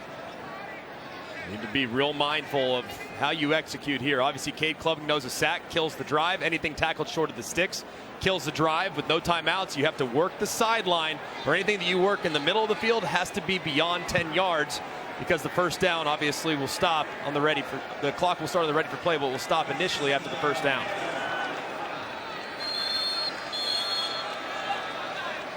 Timeout, Pitt. Narduzzi has a streak he'd like to continue. Each of the previous 8 seasons, the Pitt Panthers under Narduzzi have defeated at least one team ranked in the top 25. They haven't done that yet this year. They'll have a shot today against 20th ranked Clemson. We talked at the top, Greg, about how important this is for Clemson in the ACC. They have to have it in all likelihood. But it's also, you know, if they could finish as a 2-loss team, finish 10-2 overall, that would require wins against Pitt, a team that was ranked in the top 20 last week. South Carolina, a team that's in the top 25 right now. There'll be a 10-2 team that would certainly be considered for the 12-team playoff. I think they would need some style points. I think they would need to look really, really good because right now they got a lot of ground to make up and they need a little bit of chaos. They need some help, but I don't think the playoff chances are completely eliminated for Clemson in the event in which they finish on a really high note. Maffa hasn't carried the ball since 12:20 remained in this quarter. More than 12 minutes ago, game action. They're at field goal range now. Williams down at the 32. He wants them to clock it, and they will.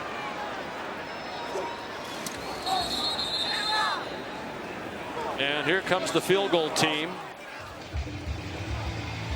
And if you're a Clemson fan, you're holding your breath. As we said, they've had 5 field goals blocked. Dabo Swinney said the biggest problem has been poor protection on the left side of their field goal protection group. Last week, Hooser had one blocked, and Dabo said it was a low kick. It was blocked and returned 77 yards by the Hokies for a touchdown. There was a timeout. And of course, Hooser blasted one. This will be a 51-yard try. And it's been a nightmare, and it's mostly been the left side. I mean, No one ever want to point fingers, but just look at where the guys are coming from. The left side has really struggled the last few weeks, and Dabo Swinney, so frustrating. A touchdown last week on the return, but they are cautiously optimistic that some of those woes are in the rearview mirror because of the return of Peter Woods, who now is going to be playing that left tight end spot to secure the left side. You know, when he's been in there, they haven't had blocks. It's when he has not been available, they've had the problem, and there he is out there. Hoosier, very highly touted kicker, had 65 field goals in high school at Cornelius, North Carolina. That's the all-time national field goal record. From a Clemson family, his mom Sherry was a soccer star. Sister Ella's on the soccer team now. Dad Scott was an excellent pitcher. That one has plenty of altitude, and it's good. Longest of his career, first of 50 plus. And Dabo Swinney thrilled. He said, the kicker's good. If we can just protect it, we have a chance. Yeah, and gotta love it. Snap is good. Hold was good. Gets the laces out. Perfect end over end with plenty of distance inside the right upright. Some excellent execution, good ops. And I've never seen a head coach and a quarterback be so fired up for a kick. And yeah, they gave Hoosier some love as he ran off, but they were hugging the offensive line for running off and protecting as well as they did right there. Well, things you take for granted until they don't execute. The holder, by the way, is Clay Swinney, Dabo's son and Kathleen's. 8th straight season. All of the placements have been done by one of the Sweeneys. Back to Will to start the 2017 season. Will, Drew, and now Clay. The holding dynasty. Last non-Swinney to hold, Seth Ryan, the 2016 national championship game, the last point of that win. The son of Rex Ryan. And the Sweeneys have done an excellent job. It's not nepotism. Kick off your NFL Sunday at 10 a.m. with the Countdown crew on ESPN and the app. They'll have the early breaking stories, injury updates, previews of each game right up to kickoff, and then Monday Night Football on ESPN, Deportes and the ESPN Plus. The Houston Texans and the Dallas Cowboys, Peyton and Eli on ESPN2. It feels like the Texans have had a lot of injuries, but they're 6-4 in first place in the AFC South. Cowboys are 3-6.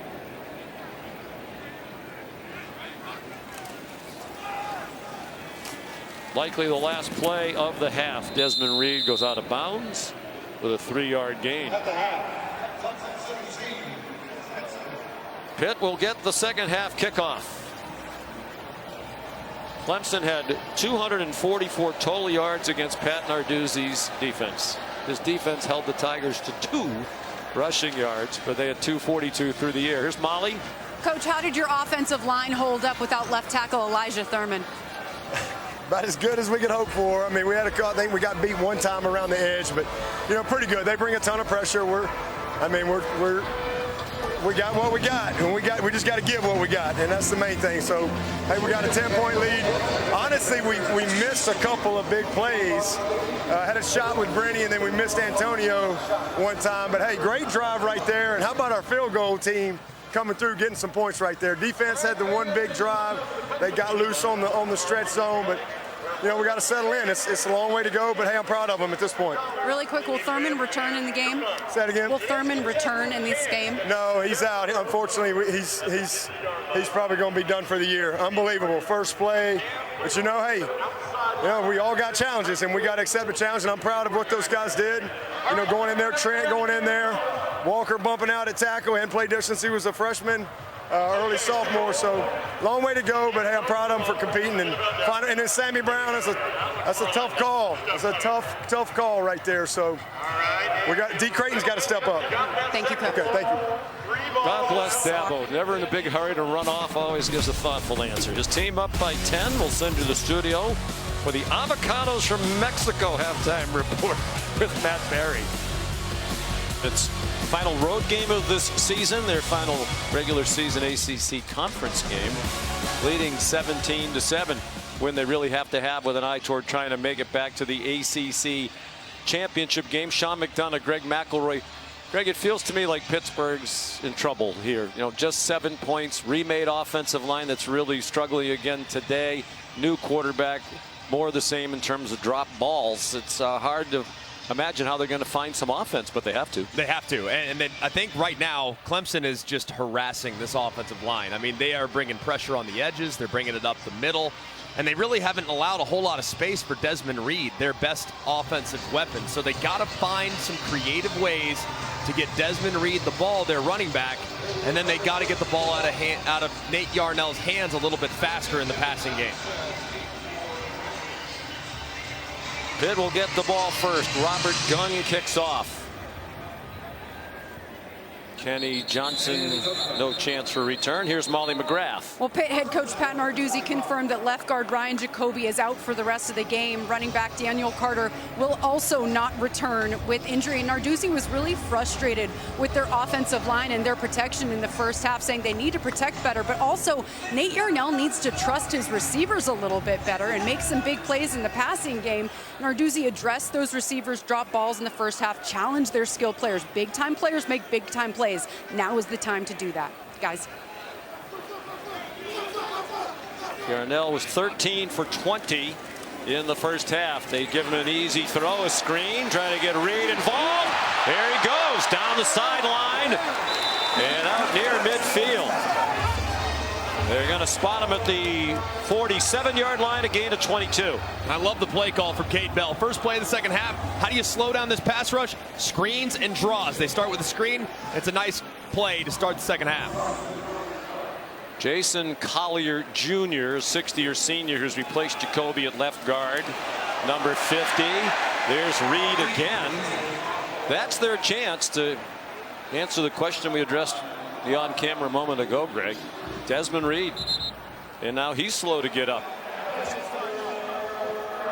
Pointing at his left knee after the 10-yard gain.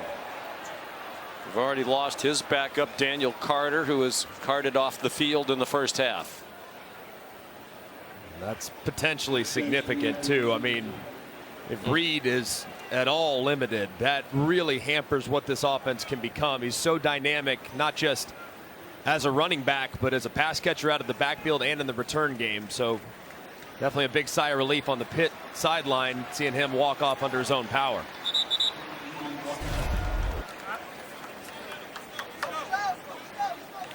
Like, as he was going to the ground, pointing to that left leg, but didn't really favor it as he walked to the sideline, but keeping his helmet on, bouncing around, and hopefully will return here momentarily.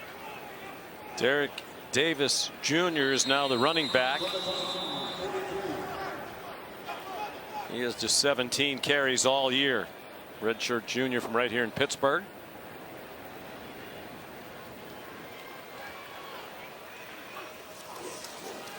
A blitz, they picked it up. The short throw and a big hit by R.J. Mickens on Poppy Williams. They did well to hang on to that one. Man, that was a big collision there with Mickens and kind of threw him into a blow up. You can see trying to get the ball out quicker as Sammy Brown ejected earlier from targeting, and Wade Woodaz, who's out with a contusion. Yarnell sacked again by T.J. Parker. 5 sacks for the Clemson defense. And just right around the right-hand side, you'd think the tight end Bartholomew might be able to talk him out of it, take away a little space, but he releases out into the route, and right tackle Jackson Brown just can't contain T.J. Parker. They gotta have to help these tackles with tight ends and running backs. You gotta chip at the line of scrimmage, because 3 rushes up the field, they just can't win that battle. 4 sacks in the first half for Clemson. Their most in the first half since November of 2021, and they had 6 against Wake Forest. Yarnell deep and almost intercepted. Thrown into double coverage. He was trying to get it to Poppy Williams. Kylan Griffin and Khalil Barnes both there for the Tiger defense. And Yarnell showing kind of his relative inexperience. Watch his eyes and watch how it just takes the free safety right to it. His eyes are on that route from the very beginning. Never looks it off, stares it down, which allows the free safety to get over the top and nearly intercept it. You have to look off that free safety because Kylan Griffin's going to read the quarterback every time and make the play. Pitt now 1 for 8 on third down. Caleb Junko's sixth punt is end over end, and it's a fair catch by Antonio Williams, the best first half of his career. Let's look at today's road test, brought to you by Goodyear. Well, it's Cade Klubnik, and some of the intermediate and downfield passing game does a great job negotiating the zone dropper up and over the top on a nice gain. A little later, you got pressure off the right-hand side. He slides away and throws a perfect strike into a tight window for a touchdown. Then a little later, he sees his best wide receiver on a safety one-on-one, knows that Williams going to set him up with the perfect route, anticipates the throw, and there's nobody home. Cade Klubnik really had a nice first half. 20 of 26, 242, and a couple touchdowns. If you can just eliminate the sacks, you'd really be cooking with gas. He was sacked 4 times. Maffa, who had 8 carries in the first half, but 7 of them were in the first quarter. He didn't have one in the final 12 minutes plus of the first half, and he got stacked up by Rasheem Biles. A 1-yard gain. Thought it would be a layup for him to get the 19 yards he needed today to get to 1,000 for the year, but he has 6.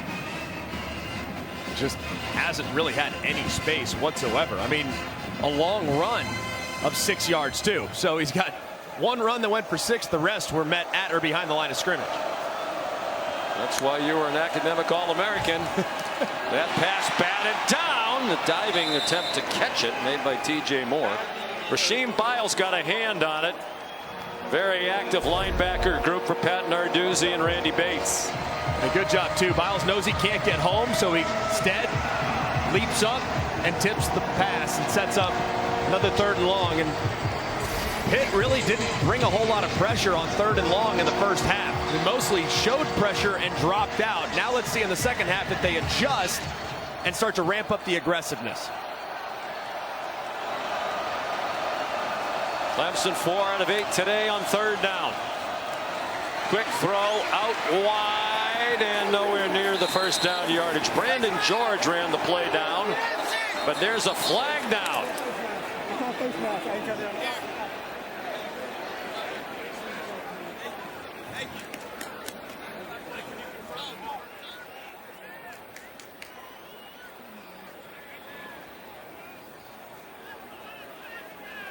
Personal foul. Face mask. Defense. Number 30. 15-yard penalty. First down. Agonizing for George and Pat Narduzzi. And man, so frustrating as George is going by. That left hand gets up into the face mask, and it's an easy call for the official. Just a huge, huge mistake. And Randy Bates, the defensive coordinator, the level of frustration. Giving a freebie away like that when you're off the field has got to just kill you. Well, the offense struggling, needed a quick 3-and-out field position. Continue momentum. Klubnik into a crowd. The ball's out. Now they're ruling it an incomplete pass. The umpire says incomplete pass.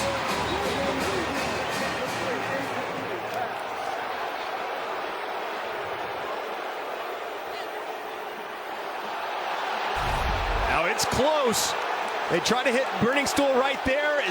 Looks like he never really secures it. And as soon as he goes to kind of reel it in, Rasheem Biles with that left hand goes in and breaks it up. I think that's a good call by the official. That ball was never secured, and an incomplete's correct. And the umpire had a great look at it. Johnny Forte. There's Klubnik out of bounds. Crowd boos. They didn't like the call. They were upset with the officiating the loss last week to Virginia. A couple of things, including Virginia got a do-over on a 4th down play that Pitt had stopped on 4th and 1 because the officials weren't in position. Virginia did it over again, picked up a huge first down with about 6 minutes to go.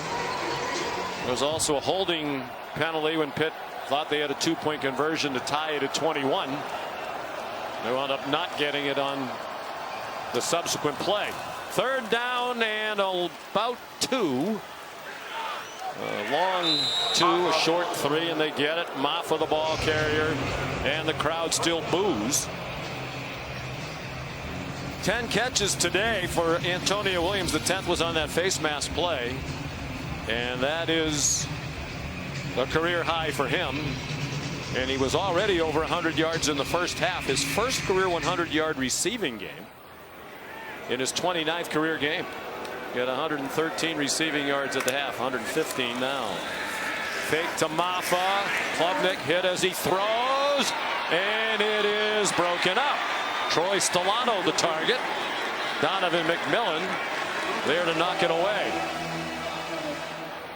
Good pressure up front by Pitt.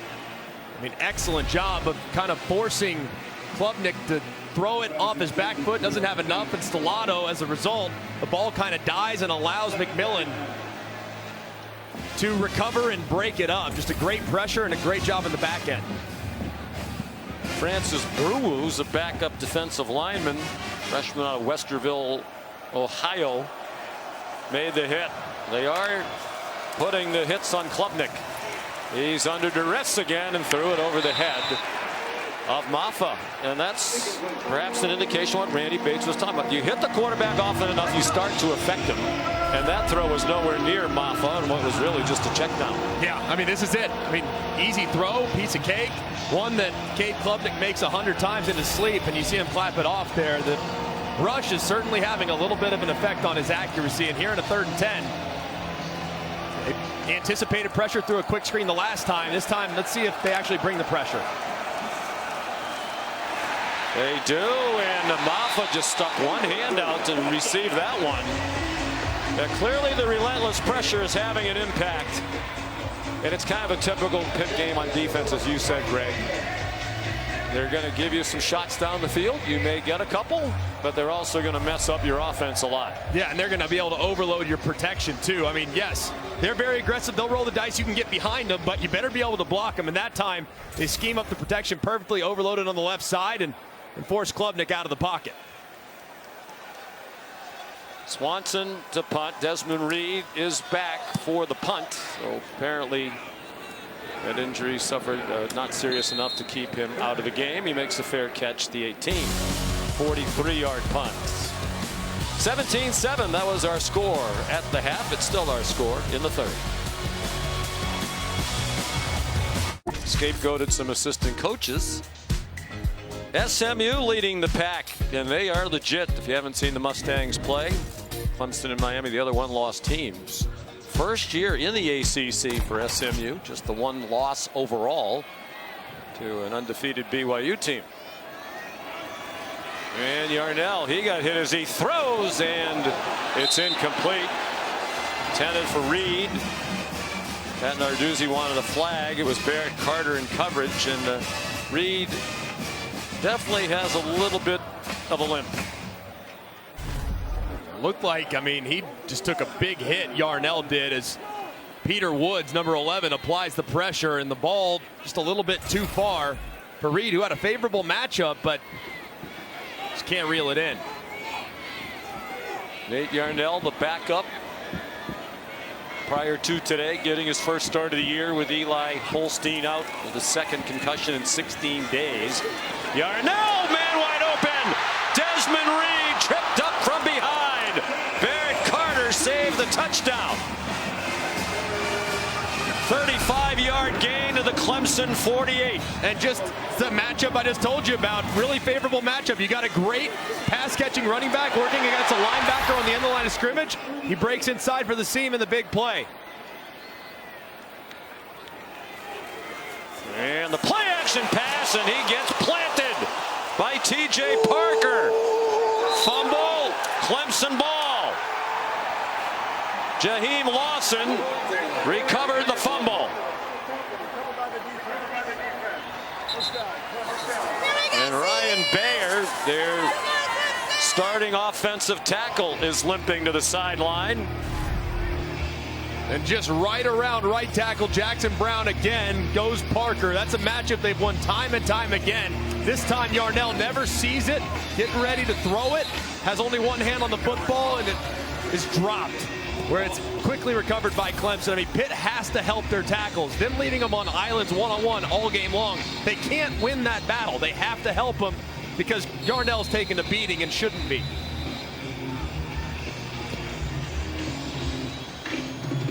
Sixth sack for Clemson, the first takeaway for the Clemson defense. They're most in a game since that 2021 contest against Wake Forest. Maffa had some running room. He's down at the 41-yard line with a 6-yard pickup. And now he is 2 yards away from 1,000. Came in averaging 109 rushing yards per game. And with 6 100-yard games out of the 9 they've played this season, including the last 2. Stacked up today against the Pitt defense that stuffs the run with regularity. Slipped on the handoff, and his knee was down. So they blow it dead, and they'll mark it back at the 45-yard line. So the drive to 1,000 yards loses 4. It just doesn't have the footing. Left foot goes out. He's down right there. Good job by the official. And Clemson yet again in a 3rd and long. And the go-to guy in 3rd down today has been Antonio Williams. He's number 0. He's lined up in the slot. I'd be looking in that direction.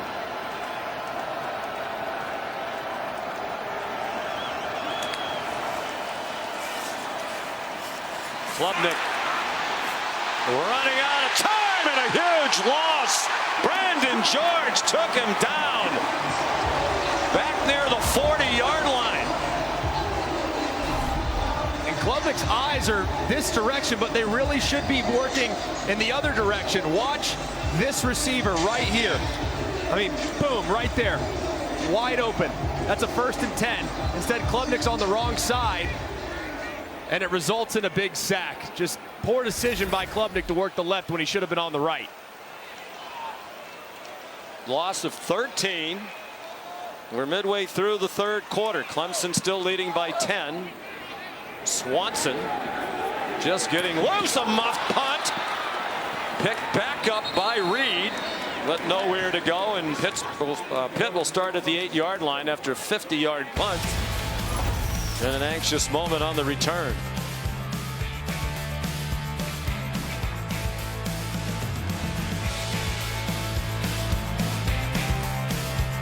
Celebrating the challenge of road games everywhere. Are you ready for the road? Goodyear more driven. Last road game of the season for Clemson. Finished with non-conference home games against the Citadel and the rivalry game with South Carolina. Worst starting field position of the day for Pitt. From its own 8, Derek Davis. Nice 1st down run. He got 6.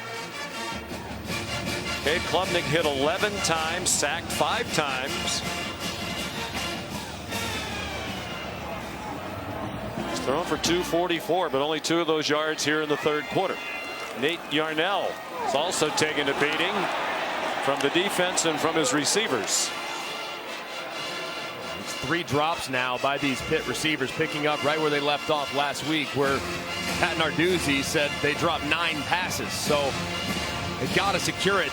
Coverage, when you have an opportunity to make a play in the passing game, you got to reel it in. And here on a 3rd down passing situation, they've left these tackles on islands all game long. Will they finally help these tackles against this Clemson pass rush? Brought Bartholomew back to the end of the line, but he goes out as a receiver. Flutter ball, and it's incomplete. Intended for Poppy Williams. Ashton Hampton, an emerging star, freshman corner in coverage. That drop on 2nd down was huge. Yeah, and this ball would have been a tough catch, and one that you would like that your receiver might be able to reel in, but a great job by Hampton playing all the way through the whistle, knocking it free. 7th punt for Junko.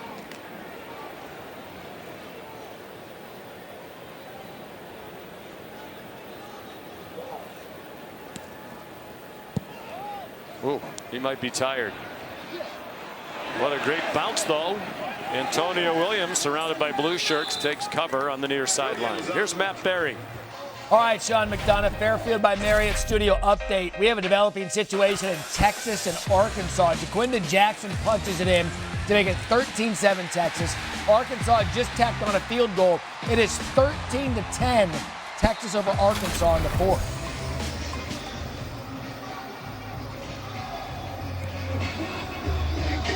All right, Matt, here it's 17-7. Clemson with the ball. Cade Klubnik is 1 for 6 in this half for 2 yards after a big first half. Second biggest first half of his career. At 378 against App State earlier this year. Phil Maffa lost one with that catch. Clemson offense, they really, outside of the one drive where they went 75 yards in 3 plays, they really haven't tried to take advantage of the deep ball. I mean, this is a very aggressive defense. These safeties are constantly looking in the backfield, and yet they haven't tried it. They must not trust their protection, but man, they got to take a shot at some point. Maffa dropped for a loss. Rasheem Biles, what a game he's had. Sophomore from Columbus, Ohio.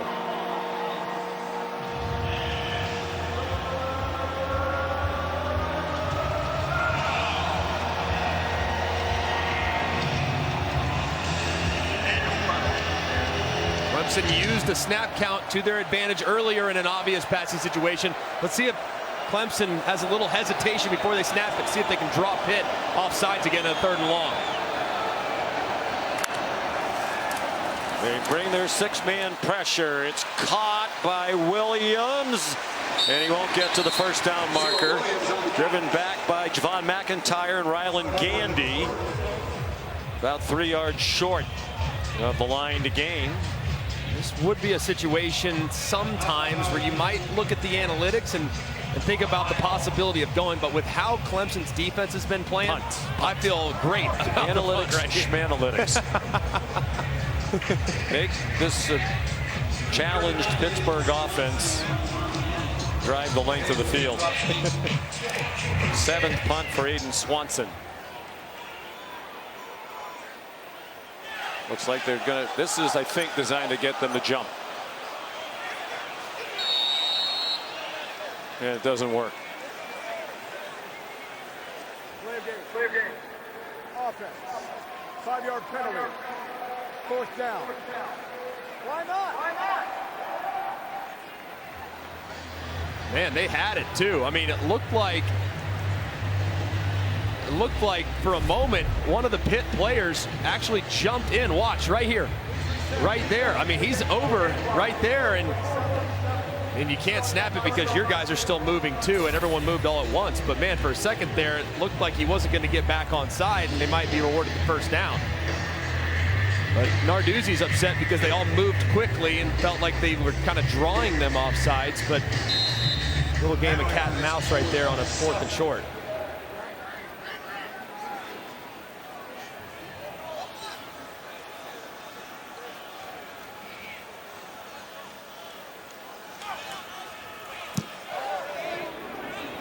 High kick. Reed handles that one cleanly at the Pitt 16. 44-yard punt. You're watching ESPN College Football, presented by Tyson Brand. Chairs, desks, and accessories. Time for today's Affleck trivia question. Clemson has won 7 of the last 9 ACC championships. We don't know which team won the other 2. Feel good about this one. Yeah. I think it's kind of an easy one. That one is a little easy. Usually I feel like they're extremely difficult, but that one I got. Desmond Reed, the running back. Short completion to Mumfield. Nothing doing there. Well, Pittsburgh, the Pitt Panthers in 2021, they beat Clemson on the way to the championship game that year, then beat Wake Forest in the title game, and of course Florida State. Last year, That's the answer to our Aflac trivia question. Reed's in trouble behind the line of scrimmage. He goes out for a 1-yard loss. You ever see a program go the way Florida State has this fast? Never. Ever. Now in the portal era, I certainly think it's more possible. I also look at like a Michigan team this year too, lost so many great pieces, lost Jim Harbaugh. I mean, to go in the other direction that significantly is alarming. And it's not like people thought Florida State, well, they lost everybody, they're not going to be good. As we showed earlier, they were the favorite coming into this year. Right. I just think the way they handled not getting into the playoff last year when they were left out because of the injury to their quarterback largely, really just derailed the whole program. Yarnell throws, caught. Kenny Johnson across the 40 to the 43-yard line. 27 yards, Yarnell to Johnson. And that was really nicely done by the offensive line, too. I mean, gave Yarnell plenty of time, and that route took a long time to develop.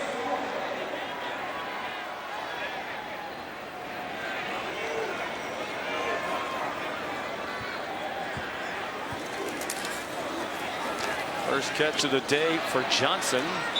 Short completion there to Mumfield, thrown down by Khalil Barnes as we go under 3 minutes to go in the third quarter.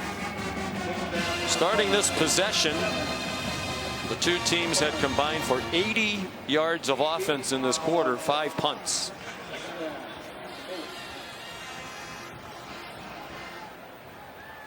$33 yards on this drive for Pitt. Reed to midfield, 3 yards short of the line to gain. Another stop for T.J. Parker.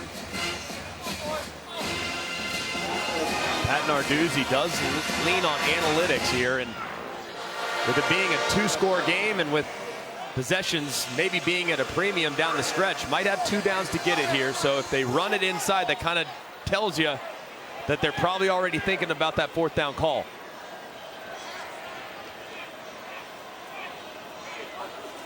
Johnson went in motion. Pressure for Yarnell. He takes it down and runs and lunges for the first down. They listed at 6'6". He admitted yesterday he's closer to 6'7". Not the smoothest looking runner, but we saw last week against UVA as well. He can take off if he needs to. He got 6 there and a first down.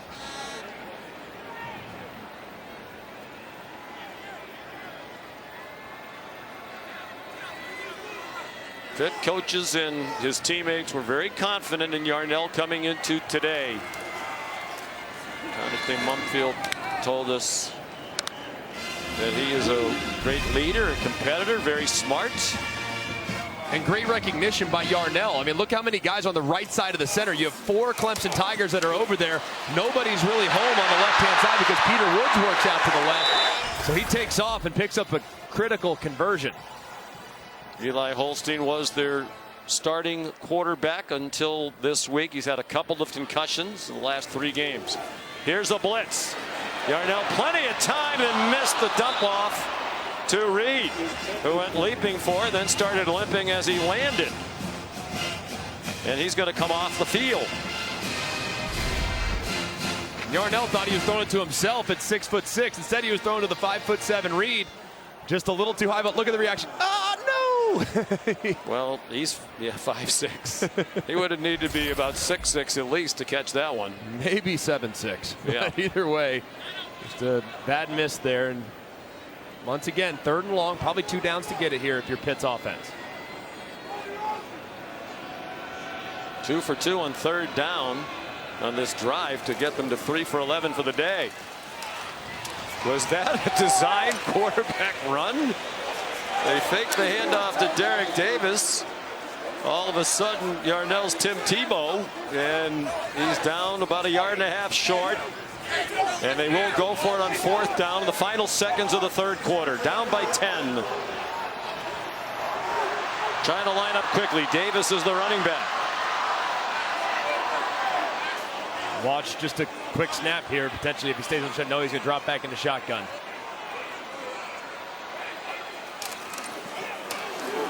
Davis surges. First down, Pitt. to Phylon Green, the stop for Clemson, but they move the chains on the last play of the third quarter. Still 17-7 Clemson, but Pittsburgh is on the move as we head to the fourth quarter.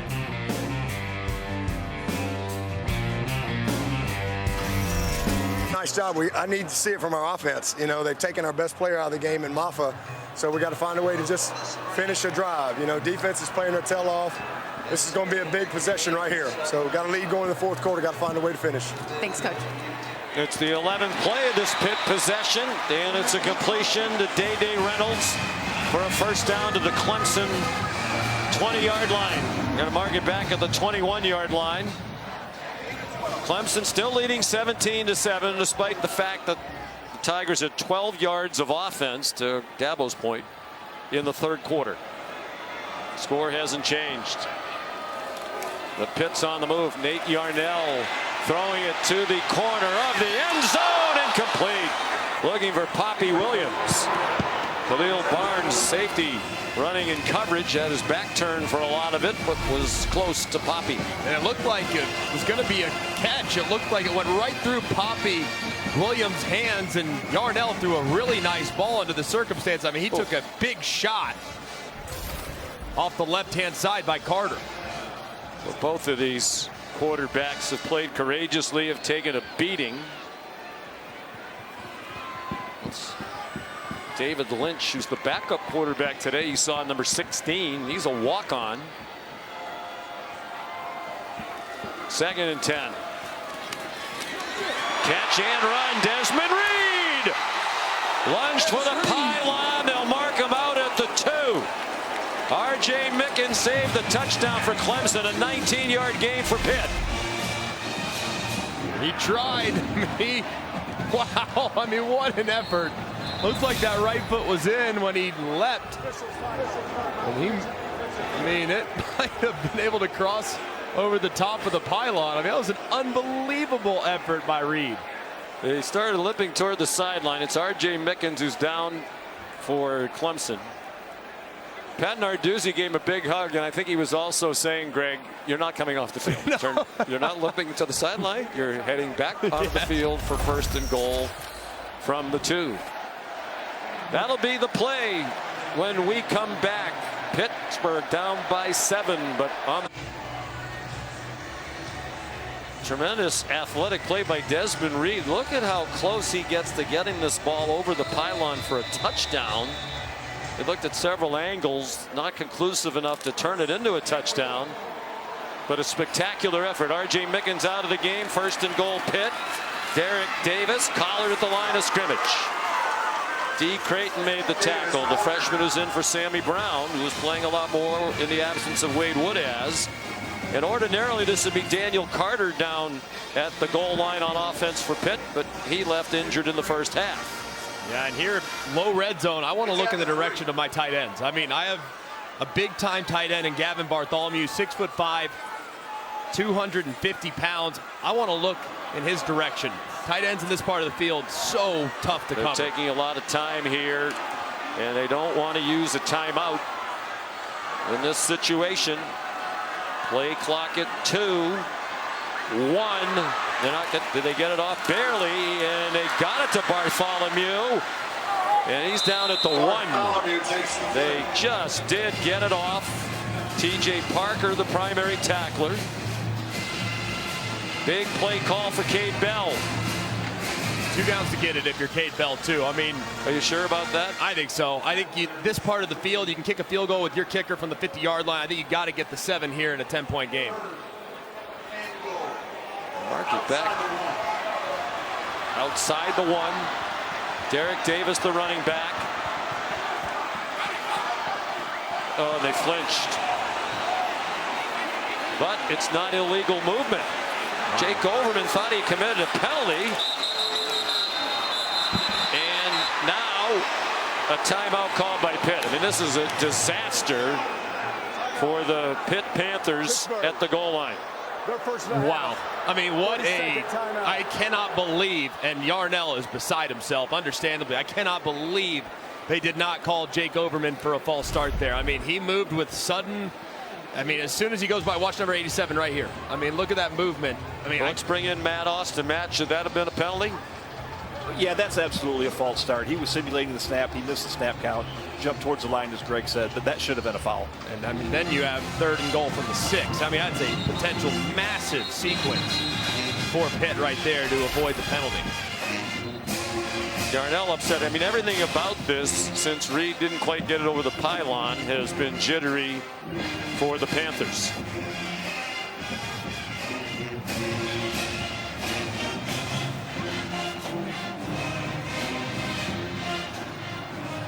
Longest drive of the game by far for Pittsburgh. The previous long was 7 plays.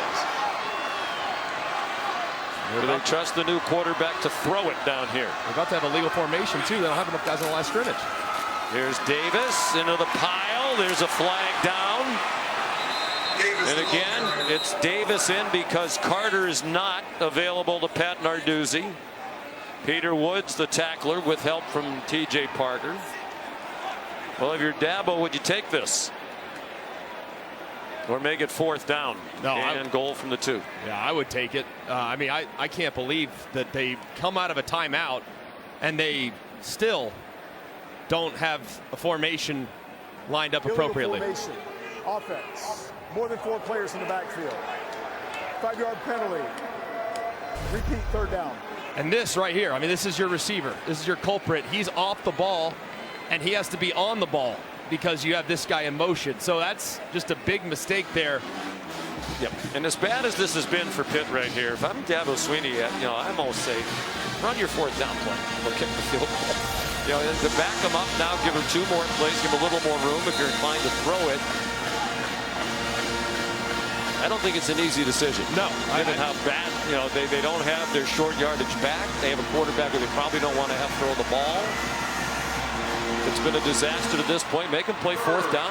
Yeah, I get it 100%. But if you're on a 3rd and goal, number 86, this is where I'm looking. Bartholomew's your guy. Play clock at 1. They don't get it off. My goodness.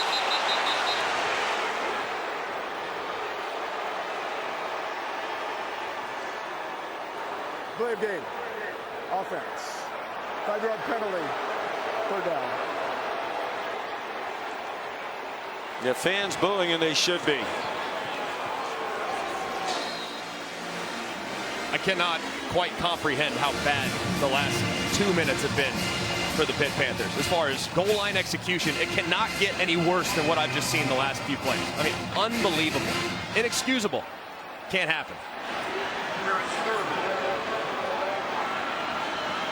And you see now the lineup, everybody's making sure, okay, let's make sure we're the right people going in motion. There's a flinch on the offensive line.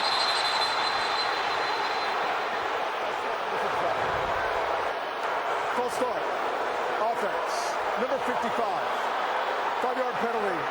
3rd down. Well, they jumped offside on 3 straight plays on defense in the first half.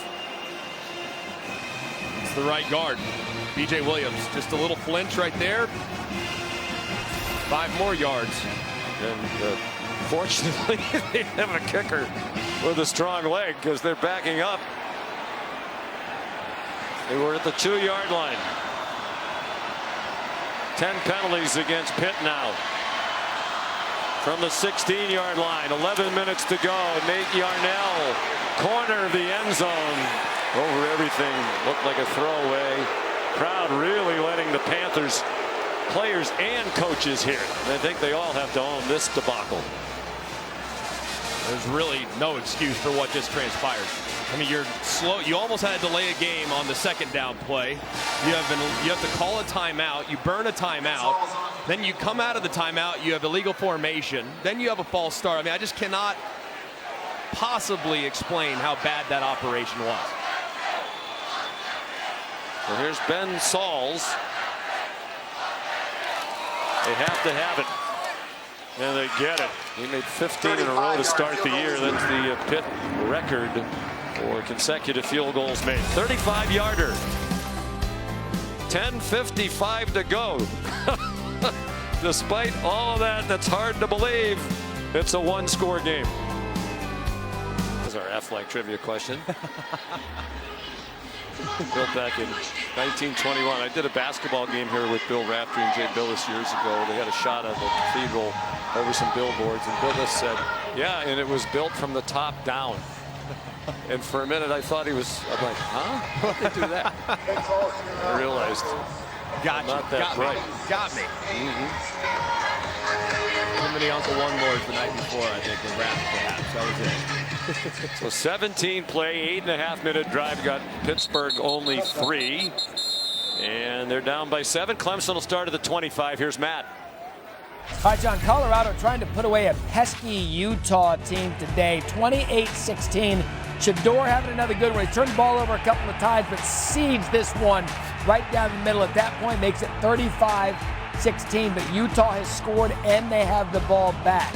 Also, coming up, 3:30 window. Remember, Thomas Castellanos has transferred from BC. Grayson James now the starting quarterback for Bill O'Brien. That coming up against SMU, bottom of the hour.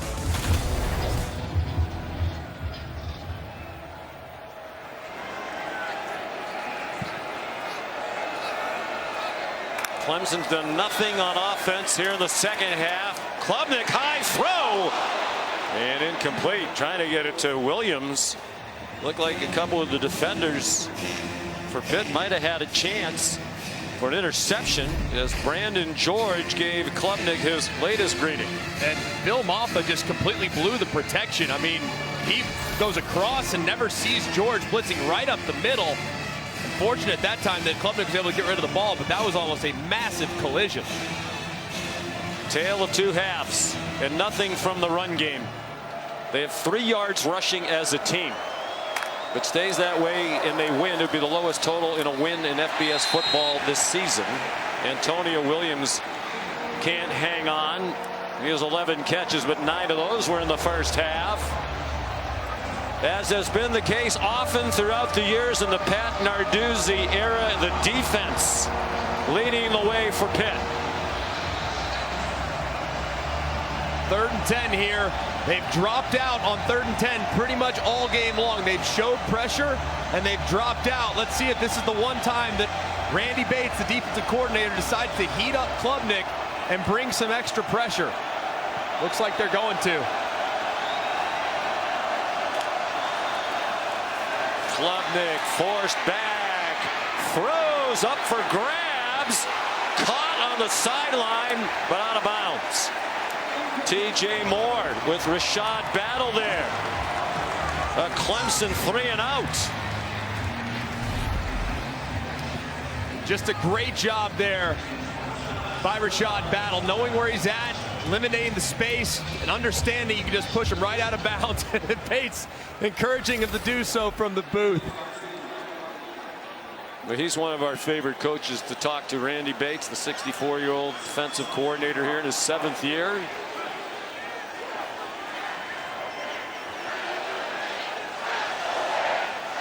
Swanson's 8th punt ties a career high. Same total 2022 against South Carolina. And it's a short punt.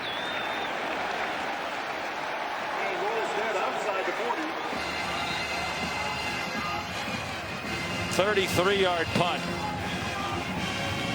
SEC on ABC. Coming up out of the hour. LSU's in Florida. And tonight at 7:30, the big game of the weekend. Tennessee and Georgia. Number 7 against number 12. Georgia off the loss at Ole Miss last week.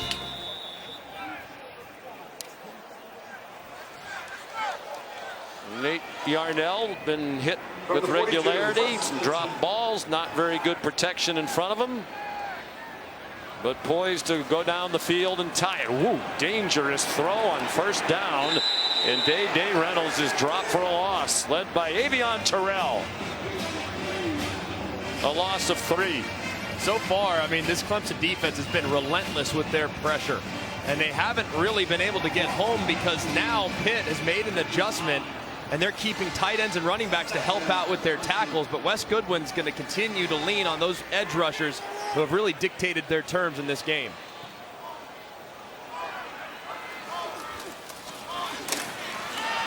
Yarnell caught, took the ball a while to get to Day Reynolds, Ashton Hampton was there, the son of Alonzo Hampton, the head coach at Arkansas Pine Bluff. Third. And about 7. Third down, 6, 9.5 to go.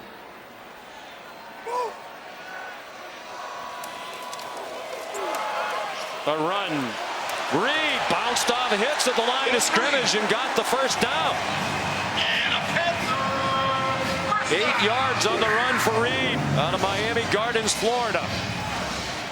That was a really nice run by Reed, and man, on 3rd and 6 to pick it up on the ground, that's a huge morale boost for this offensive line.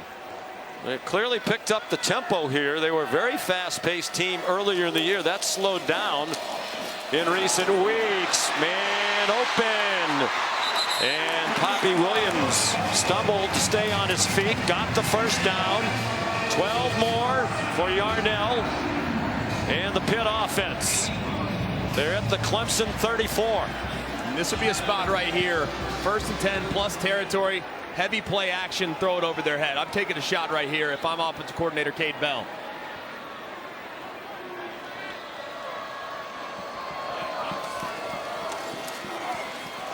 Yarnell throws it up, and C.J. Lee got knocked down by Avion Terrell. And Lee is face down on the field. Pat Narduzzi went sprinting down there to check on his wide receiver. Sincere Lee. They call him CJ. Transfer from Western Carolina along with Reed and Cade Bell, the offensive coordinator. Very clear right there.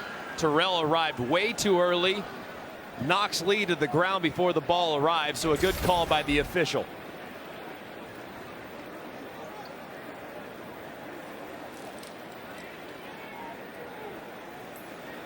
Collision with Terrell as he was trying to make the play. And got the pass interference, but an unfortunate injury to the right leg of Lee.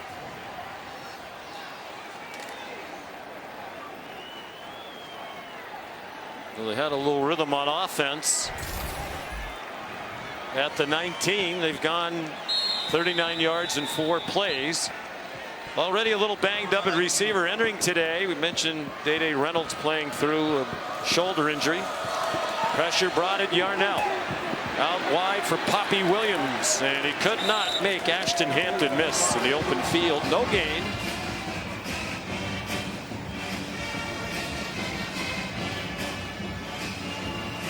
We were also told by Pat Narduzzi yesterday that Kenny Johnson was involved in a car crash. He was rear-ended early in the week and was sore all week.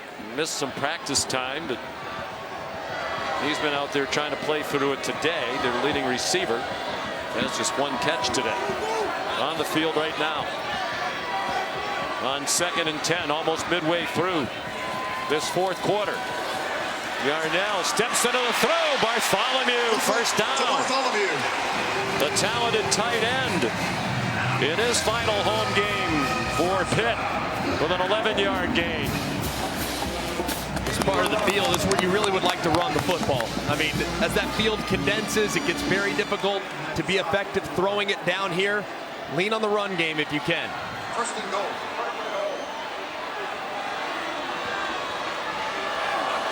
Back-to-back impressive drives. Receiver open. Bartholomew. Touchdown Pitt.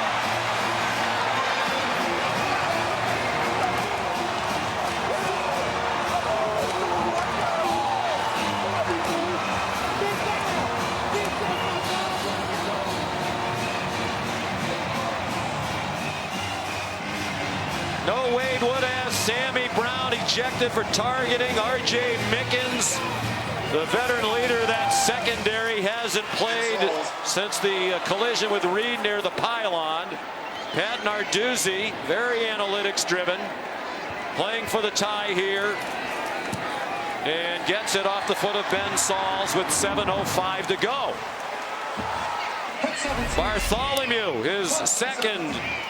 touchdown catch of his senior season. And this is asking a lot of D. Creighton, who's in after Sammy Brown was ejected earlier. He's one-on-one coverage against the outstanding Bartholomew. He gets behind him. It's perfectly lofted over the top by Yarnell, and the tight end secures it for his second touchdown of the year. Just a terrific design and taking advantage of a guy that really wasn't going to be out there if not for the targeting foul earlier.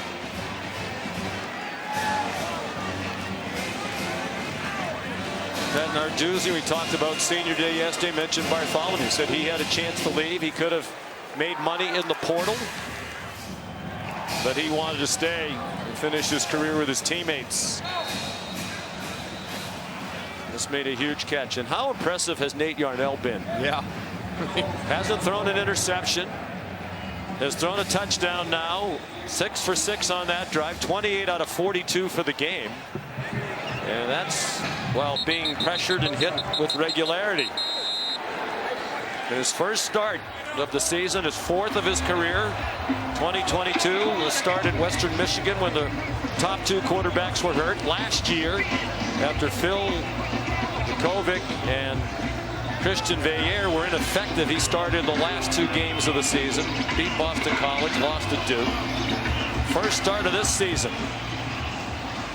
And he has found a rhythm with Cade Bell calling the plays. Yeah, I mean, he's really done a great job. Weathered the storm, took a lot of hits. I mean, my goodness, that jersey shows you just how many hits he's taken, but he's battled, man. Well, Clemson needs to find some offense now. They flip it forward to Antonio Williams, who had more there if he could have stayed on his feet. Went out at the 31. They get 6 on first down. They played rope-a-dope here in the second half. I think Mike Tyson landed more punches last night than Dabo Swinney's offense has here in the second half. Really needing to get a drive together here for Garrett Riley, the offensive coordinator. I mean, they have no rhythm whatsoever. They're one-dimensional, and they've had a tough time protecting as well. Klubnik hit as he throws. Brenningstool the catch. Flag down. They're going to call roughing the passer.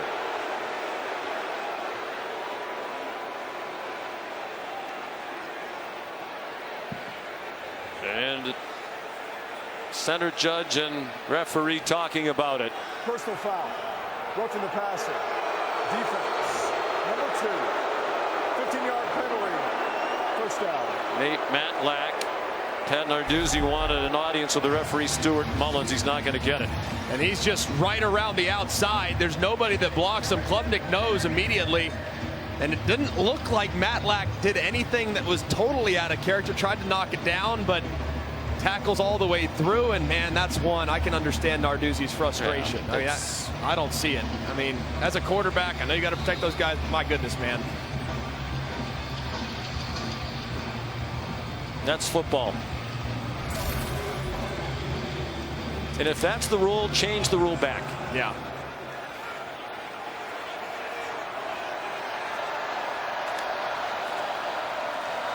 Here's Maffa trying to find some running room to the 46. Let's bring in Matt Austin. Matt, key roughing the passer penalty. What did you think? Well, Sean, you know me. I like to protect the quarterback at all costs, but I agree with you guys. This is not much of a hit. He just runs through the quarterback. There's no hit to his head. Their helmets don't even click. He didn't put his weight on the quarterback. It's not late. I don't like this call at all. And that's a big thing. He made a concerted effort to not land on top of him. He didn't hit him and lift him up. He didn't thrust. He just trying to tip the ball. He's trying to get an explanation now from the center judge who actually threw the flag, and I think that's actually really good. I mean, the veteran here, Matlack, going and getting an explanation so he can learn and apply those rules the next time. But I don't think he did anything wrong. I think that was a bad call.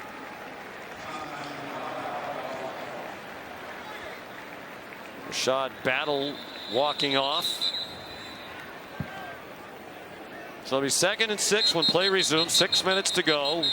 Now a tie game. Clemson led 17-7 at the half.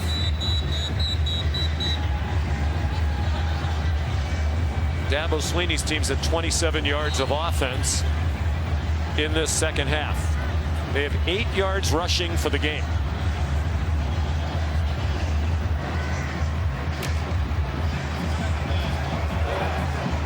Not yet in field goal range, and bear in mind the field goal kicking has been an adventure.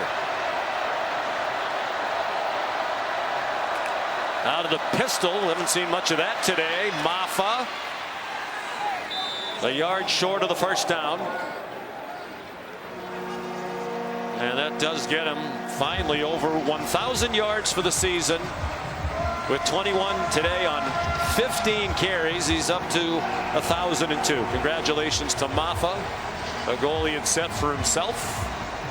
24th 1,000-yard rushing season in Clemson history. He's the 18th different player. We would anticipate he might add to that total here on a 3rd and short, too. I expect them to hand it to him. They do, and he gets yanked down at the line of scrimmage by Keith Thompson.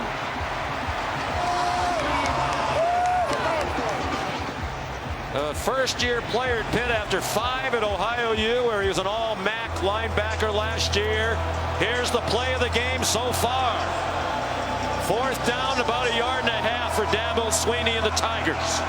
Not a huge team going for it on 4th down, but I like the aggressiveness here. The analytics support the decision. I think you got to just try to pitch it, looks like. Maybe pitch it or hand it off tackle to Moffitt to the left side. And Pitt needs to stay onside. They do snap it. They pitch it wide. Moffitt lost the football. He wasn't going to get there anyway. Jimmy Scott the play for the Pitt defense.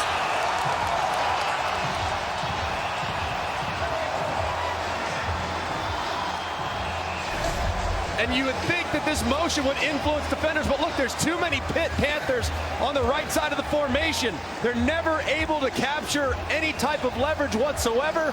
Moffa never really has any chance, and a terrific job by the Pitt defense, staying at home, being disciplined, and dropping the ball carrier as the defensive coordinator, Randy Bates, celebrates with his staff. They are going to stop the run above all else, and they have today. 10 yards rushing for Clemson. Gave up a couple of deep balls in the first half, but that pass defense is settled in, thanks in large part to the relentless pressure on Cade Klubnik. And all of a sudden, the Pitt offense has come to life. Nate Yarnell flips it out wide for Reed, runs away from Woods. Got across the line of scrimmage, and that's about it. Now bear in mind that Pitt is a terrific field goal kicker with a very long leg in Ben Sauls, who's made a 57-yarder and a 58-yarder, and just missed a 59-yarder today. Those other two were earlier in the season. A blitz. Yarnell got hit in the head, goes forward. Pitt crowd and sideline wants a flag, and there is not one on the field. D. Creighton hit him in the head. Narduzzi's out near the numbers. They're telling him to get back. Wow. I mean, that is a massive hit right to the head of a quarterback that looks like he's in a defenseless position. I mean, I'm surprised they're not taking a look at this. Because is that a launch? Is that forcible contact to the head or neck area of a defenseless? I mean, this could potentially be targeting. This could be lots of things. Well, let's bring in Matt Austin. Matt, what say you? Greg, you're exactly right. You don't see a hit like this as targeting very often, but it certainly could be. Because you're right, he makes a big swing, he hits him right in the head. He is a defenseless player. This could very easily be targeting. Well, at the very least, Matt, shouldn't it be a penalty of something, even without targeting? Yes, absolutely. It should be a foul for personal foul. I don't know how they missed that. I mean, it's clear as a bell to everybody in the stadium.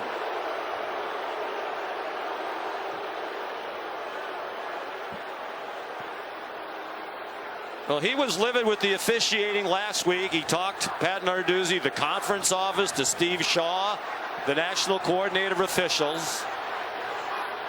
And it's just outrageous that there's no flag on that play. Now there is a flag on the field back at the 42-yard line to our right. The back judge has a flag down. Have no idea what that's about. Chris LaSala speaking of the side judge. Now what's that flag about? Lyndon Cooper, the center's coming off. They continue to fall on both offensive lines. He started every game at center this year.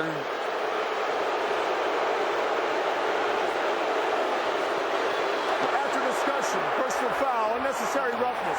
Defense number 22. Yeah. 15-yard penalty, first down. Yeah, after discussion, after we look up and see it on the replay board and realize we missed it, we drop the flag. We now have officiating off scoreboards in stadiums. You remember how mad Kirby Smart was in the game down at Texas, and we have more of the same here. Understandable. I just don't know how you missed that on the field. You call one a moment ago against Pitt that was not a foul, and then this time you have forcible contact. I mean, they're lucky because they already lost one of their linebackers, Sammy Brown, the target. They're lucky that D. Creighton wasn't ejected for targeting there, because you could make a case that that was forcible contact to the head or neck area of a defensive player. Let me ask Matt this question. Matt, couldn't the replay booth have helped the officials on the field by saying, we are initiating a review for targeting? Well, they certainly could have, but they can't throw a flag from the booth for just a personal foul. But so can they stop it for targeting? Yes, they can. Okay. But they didn't even do that. Targeting. No, they did not. And let me just say, as far as looking at the Jumbotron, somebody may have peeked up, but also there's 8 officials on the field, and somebody who's a long ways away may have seen the action. It's hard to throw a flag from the field judge position on a roughing the passer. 5 minutes later, Matt, with all due respect, I mean, that flag appeared minutes later. I agree, but stranger things have happened on a football field. Okay. Terrence Moore is in at center. Either way, they got it right. So at least they did. But you know, the NCAA football folks who make the rules, they're going to have to start talking about stuff like this, because the way they got to this call needs to be explained. Now, if you're Pitt, to me, Greg, run time. Take as much time off this clock as you can. Absolutely. And whatever you do, cannot take a sack, because you're nearing field goal range. How about this? My goodness. This has been a very strange day. Lots of confusion at the snap.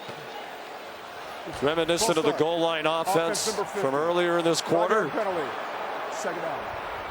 And in fairness to Pat Narduzzi's offensive line, I mean, we're struggling to keep track of who's in. Now that Cooper's out, number 50, Jason Collier, is in.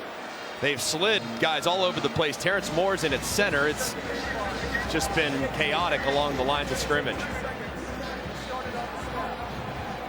So the 2 tackles who started the game are still out there, 77 and 70. And B.J. Williams has been their right guard all year. But Ryan Jacoby had to come out. The recurrence, we think, of his ankle injury at left guard. And now Lyndon Cooper started every game, is out at center. 12 Pitt penalties. 5 of them procedures on the offense. And again, this could be key, because this guy has a big leg, but this would be a 60-yard plus kick from here.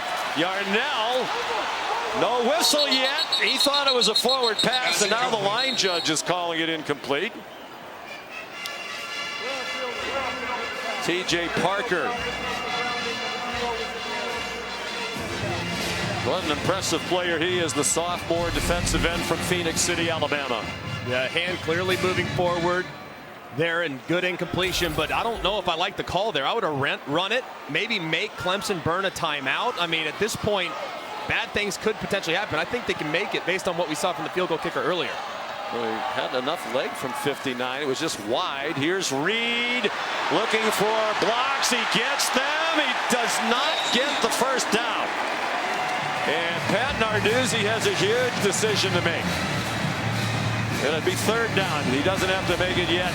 And the penalty earlier in this series, 3rd down and 2. It would be interesting if they don't gain anything here on 4th down. Yeah, I'd let that clock tick all the way down, all the way down. I might even just call a timeout, considering how significant this down is for Cade Bell and his offense.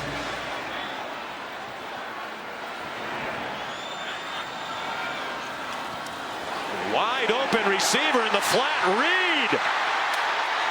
First down. He ran over Ashton Hampton at the end. Clemson defense playing without some stalwarts at linebacker and in the secondary. And how do you lose track of Reed, the best player on the Pitt offense? He'll let it go to the 2-minute timeout. Now it's Dabo Sweeney who needs to start thinking about using timeouts. What a finish here in Pittsburgh. 17-17, the Tigers and the Panthers.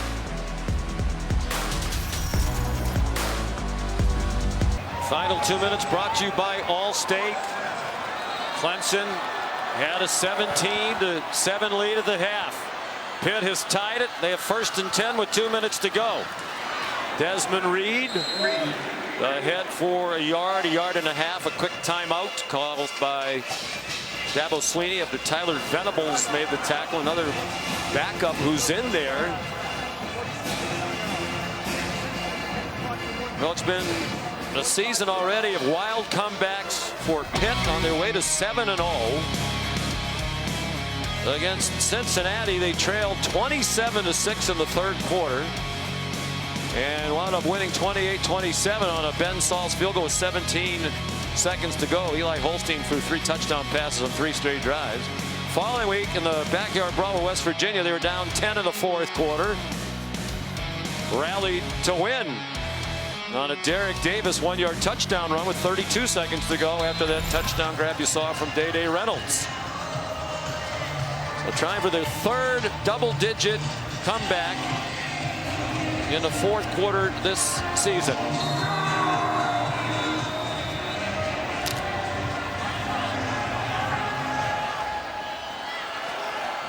Desmond Reed is rushed for 68. He has 9 receptions for 99 yards.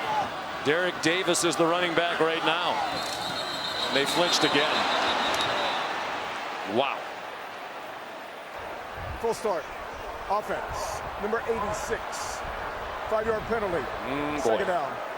That is at least the 3rd time, maybe 4th, that coming out of a timeout, they have some type of procedural issue. And this time it's on Bartholomew. Take your turn. I mean, leaning forward just a little bit. Reacting to the movement of the Clemson defense. That's 13 penalties for an even 100 yards. We mentioned the most penalized team on offense over the last 2 weeks in college football. More the same today.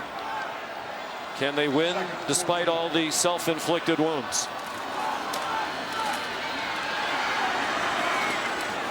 Davis stacked up. Dabo Sweeney uses another timeout. Barry Carter leading the way for the Clemson defense.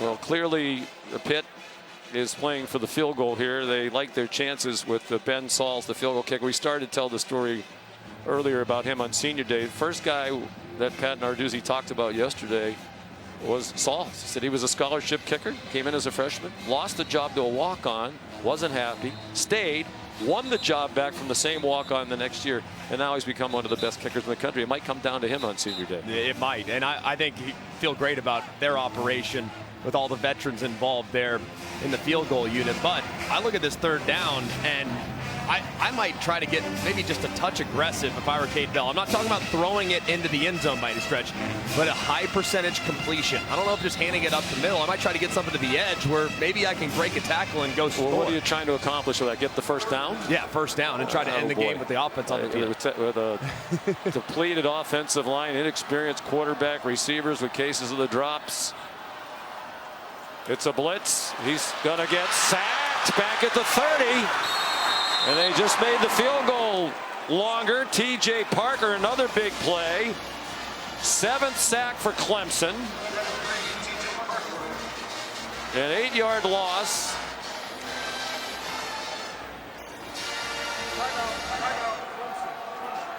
I don't like it. You know, it's a low percentage. 3rd down and 14. It's a low percentage. You're going to get the 1st down. You just turned it into a longer field goal. and you risk the disaster. Yeah, and your right guard just gets destroyed too. But everything's too long developing. I mean, all these guys are into the end zone. I want something quick, something that at least gets you outside a little bit, maybe one-on-one with a linebacker in the open field. Get Desmond Reed on a little swing route. How many times has he taken the pet ball from behind the line of scrimmage and made a guy miss and he's out the gate? So that's what I would have done, but I would not have let some slow developing up the middle down to the end zone. So here's Sauls, who made 15 straight earlier in the season. Didn't have a miss until 2 weeks ago at SMU. With a 47-yard attempt. The distance is not a problem. No breeze to speak of at all. You see the flag at the top of the stadium. Not really an issue. For the lead for Pittsburgh on senior day, right down the middle. And the veteran telling his teammates, let's not celebrate. It's not over yet. Maybe that's why you drop back, because you know you got money with Sauls right down the middle. Never a doubt. Perfectly struck. Now the Pitt Panthers defense, which has been so great in the second half, blustering, will have the chance, but my goodness. Well, that's the question for Clemson now. He had a terrific first half throwing the football, and you've done absolutely nothing all of a sudden here in the second half. You've been here before. How hard is it to all of a sudden find something when you've been this stagnant for this long? It's really difficult, and to find some rhythm, to inject some life. Tempo usually helps that. And the big thing with 2-minute drives, just had the conversation with your head coach. If you're Cade Klubnik, you know what you need. You need a field goal at least. So you have no timeouts to work with. So everything has to be towards the sideline. You got to be mindful of the first down. And the biggest thing about 2-minute drives, get the drive started. Your percentage chance of scoring goes up tremendously if you have positive gain on 1st and 10.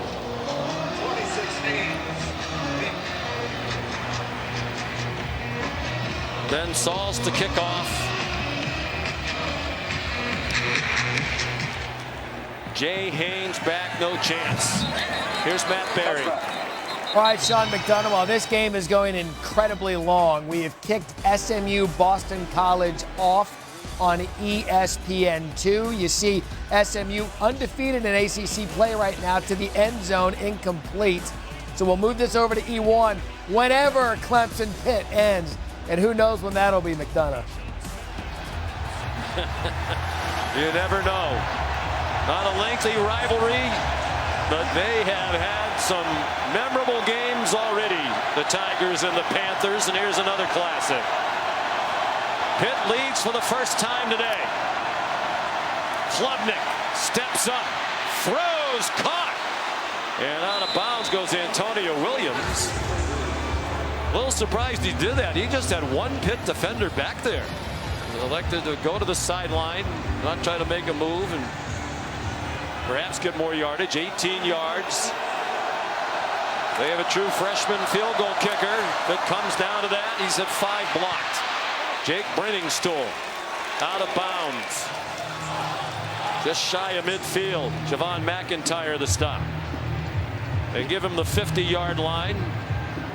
No timeouts for Clemson, but they're already to the 50 with 1:25 to go. Good rhythm so far from Cade Klubnik. Continue to get that ball out of his hands very quickly against his pass rush. He takes off, running up the middle, first down, inside the 35. He's going to go. Cade Klubnik, touchdown Clemson, 50 yards.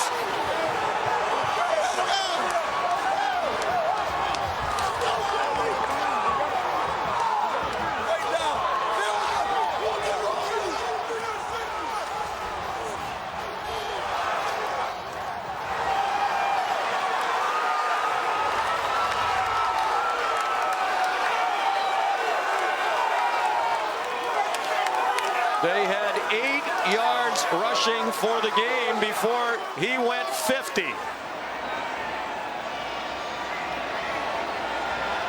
Hoosier, very important extra point, and it's good. And now a field goal does Pitt no good with 1:16 to go. What an electrifying play by Klubnik. Well, just an amazing job. You see 5 defenders in the box right here. And what do you have? You have 6 blockers. when you include Phil Moffitt. You know what that means? Bad ball for the defense. And Cade Klubnik sees it. It's perfectly blocked. It's perfectly executed. And then he beats the safety, McMillan, around the edge, gets to the sideline, puts on the Jets in the open field, and he's out the gate. What a great call, and what a great execution from Clemson. Dabo Swinney's loving it as well. No, he loves Klubnik. Among many things, his competitive spirit on display there in the celebration. One of the most improved players in the country. And the second longest rush of his career has given them the lead back very quickly.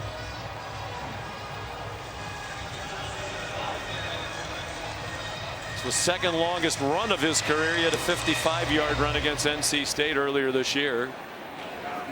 It's a touchback from Robert Gunn. So now Nate Yarnell. They found some rhythm here in the fourth quarter.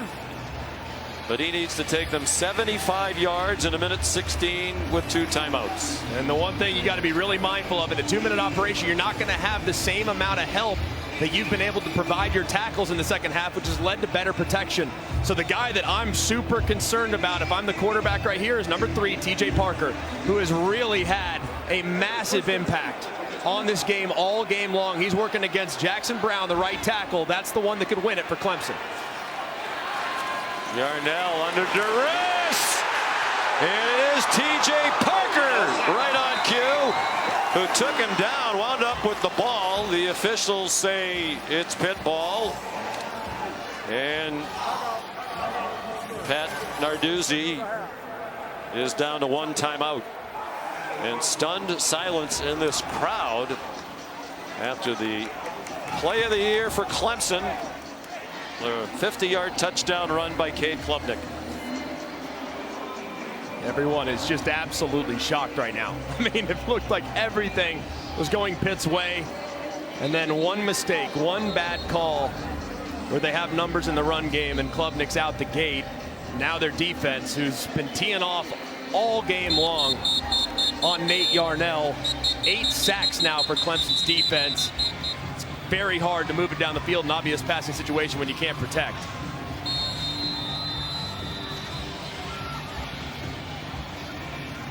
Touchdown run for Klubnik, the 18th rushing touchdown of his career. Tied for 9th all time at Clemson among quarterbacks. Yarnell on target. Johnson got just enough to get the first down. Ashton Hampton there for Clemson. They're at the 37. 14-yard play, under a minute to go. 1 timeout for Pitt. They need a touchdown. Yarnell flushed by Parker again. Throws, caught along the sideline near another first down. 48-yard line. Bartholomew got it for 11. And a fresh set of downs. It's been a good job of Yarnell here these last couple plays, moving in the pocket. Now here where they get to slow it down, they're probably going to have Bartholomew, their tight end, helping out that right tackle. That helps with the pass rush. That's what they've done. That's been the adjustment. Parker has 4 sacks today for Clemson. Yarnell throws to the sideline, up for grabs, incomplete, intended for Poppy Williams. Khalil Barnes had the coverage. Your Cade Bell here. I see these new Clemson pass rushers coming on, and I now know I can breathe a slight sigh of relief because TJ Parker's not out there, but you have fresh bodies, and they're going to pin their ears back. I'd go screen right here, because if they overrush the quarterback, you could get Reed, your best ball carrier, in space with a lot of room out in front. I'd go with the screen to the running back here. 43 seconds to go. They fake the toss to Reed, and then that pass is incomplete, thrown ahead of Poppy Williams. 3rd down and 10.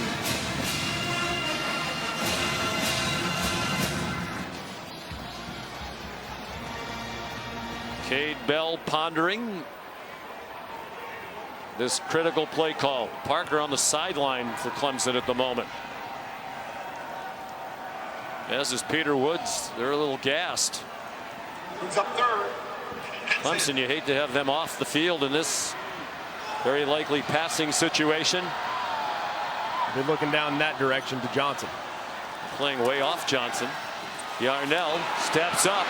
Yarnell fires, caught. First down. Poppy Williams to the 35-yard line. They're moving again, but they're running out of time. 31 seconds to go. 17-yard gain. Yarnell has to get rid of it. Does, and he got it to Reed. Reed ducks down. Very near the line to gain. No signal from the officials if it's a first down. It's not, so the chains don't move. The clock doesn't stop, and now it does. I don't know what took Pitt so long to call a timeout there. I think Pat Narduzzi was hoping that it was going to be a first down and that the chains would move and they'd stop the clock for that. But they marked it short. See the clock, 27-26, and somehow able to get it to Reed, who just tries to split the defenders, but he's clearly short. 21 seconds. I mean, you let 9 seconds potentially come off the clock right there. I don't think it was clear to Pat Narduzzi. Man, that's just an unfortunate deal, but could have saved 7 seconds. That's maybe an extra 2 plays. So we'll see whether or not that matters here down the stretch. Well, you're out of timeouts. So everything basically, right, has to be sideline or end zone. Yes, and within under 15, it's got to be clock automatic. So not worried about the down, worried about saving the time. Immediate clock situation where you spike it, but you obviously got to be beyond the sticks if you're tackled in bounds. With second and a foot. Not even sure about the spot. That was very close to Reed being right on that 25-yard line when he went down. 14 seconds to go. Pittsburgh down by 4. Yarnell, it's deflected. Incomplete pass. Peyton Page got a hand on it. It was intended for Bartholomew, who was open. But then it would have been interesting to see what would have happened. Could he get to the sideline before he got tackled? They would have stopped the clock to move the chains. They would have had to line up to spike it quickly.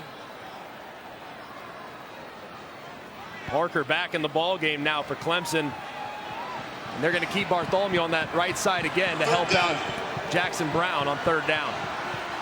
He's one of their best receivers. He chips and goes out. Yarnell hit as he throws. Incomplete, trying to get it to Mumfield. Or to Williams, rather.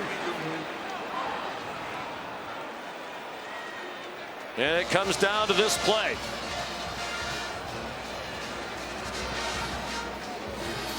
Protection is paramount here. You got to get it to the end zone more than likely, obviously, under 5 seconds. So you got to allow your receivers to run 26 yards downfield. That means you're going to need a good 3 seconds. So make sure you're sound in protection. Make sure your right tackle's not on an island against T.J. Parker.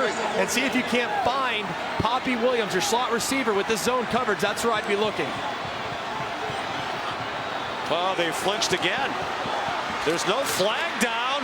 The throw down the middle is intercepted by Khalil Barnes, and that should end the game. The Clemson sideline was in an uproar as the ball was snapped. It looked like Pitt for sure flinched again on the offensive line. There was not a flag down. And had that pass been completed in the end zone, what a sequence of events that would have been.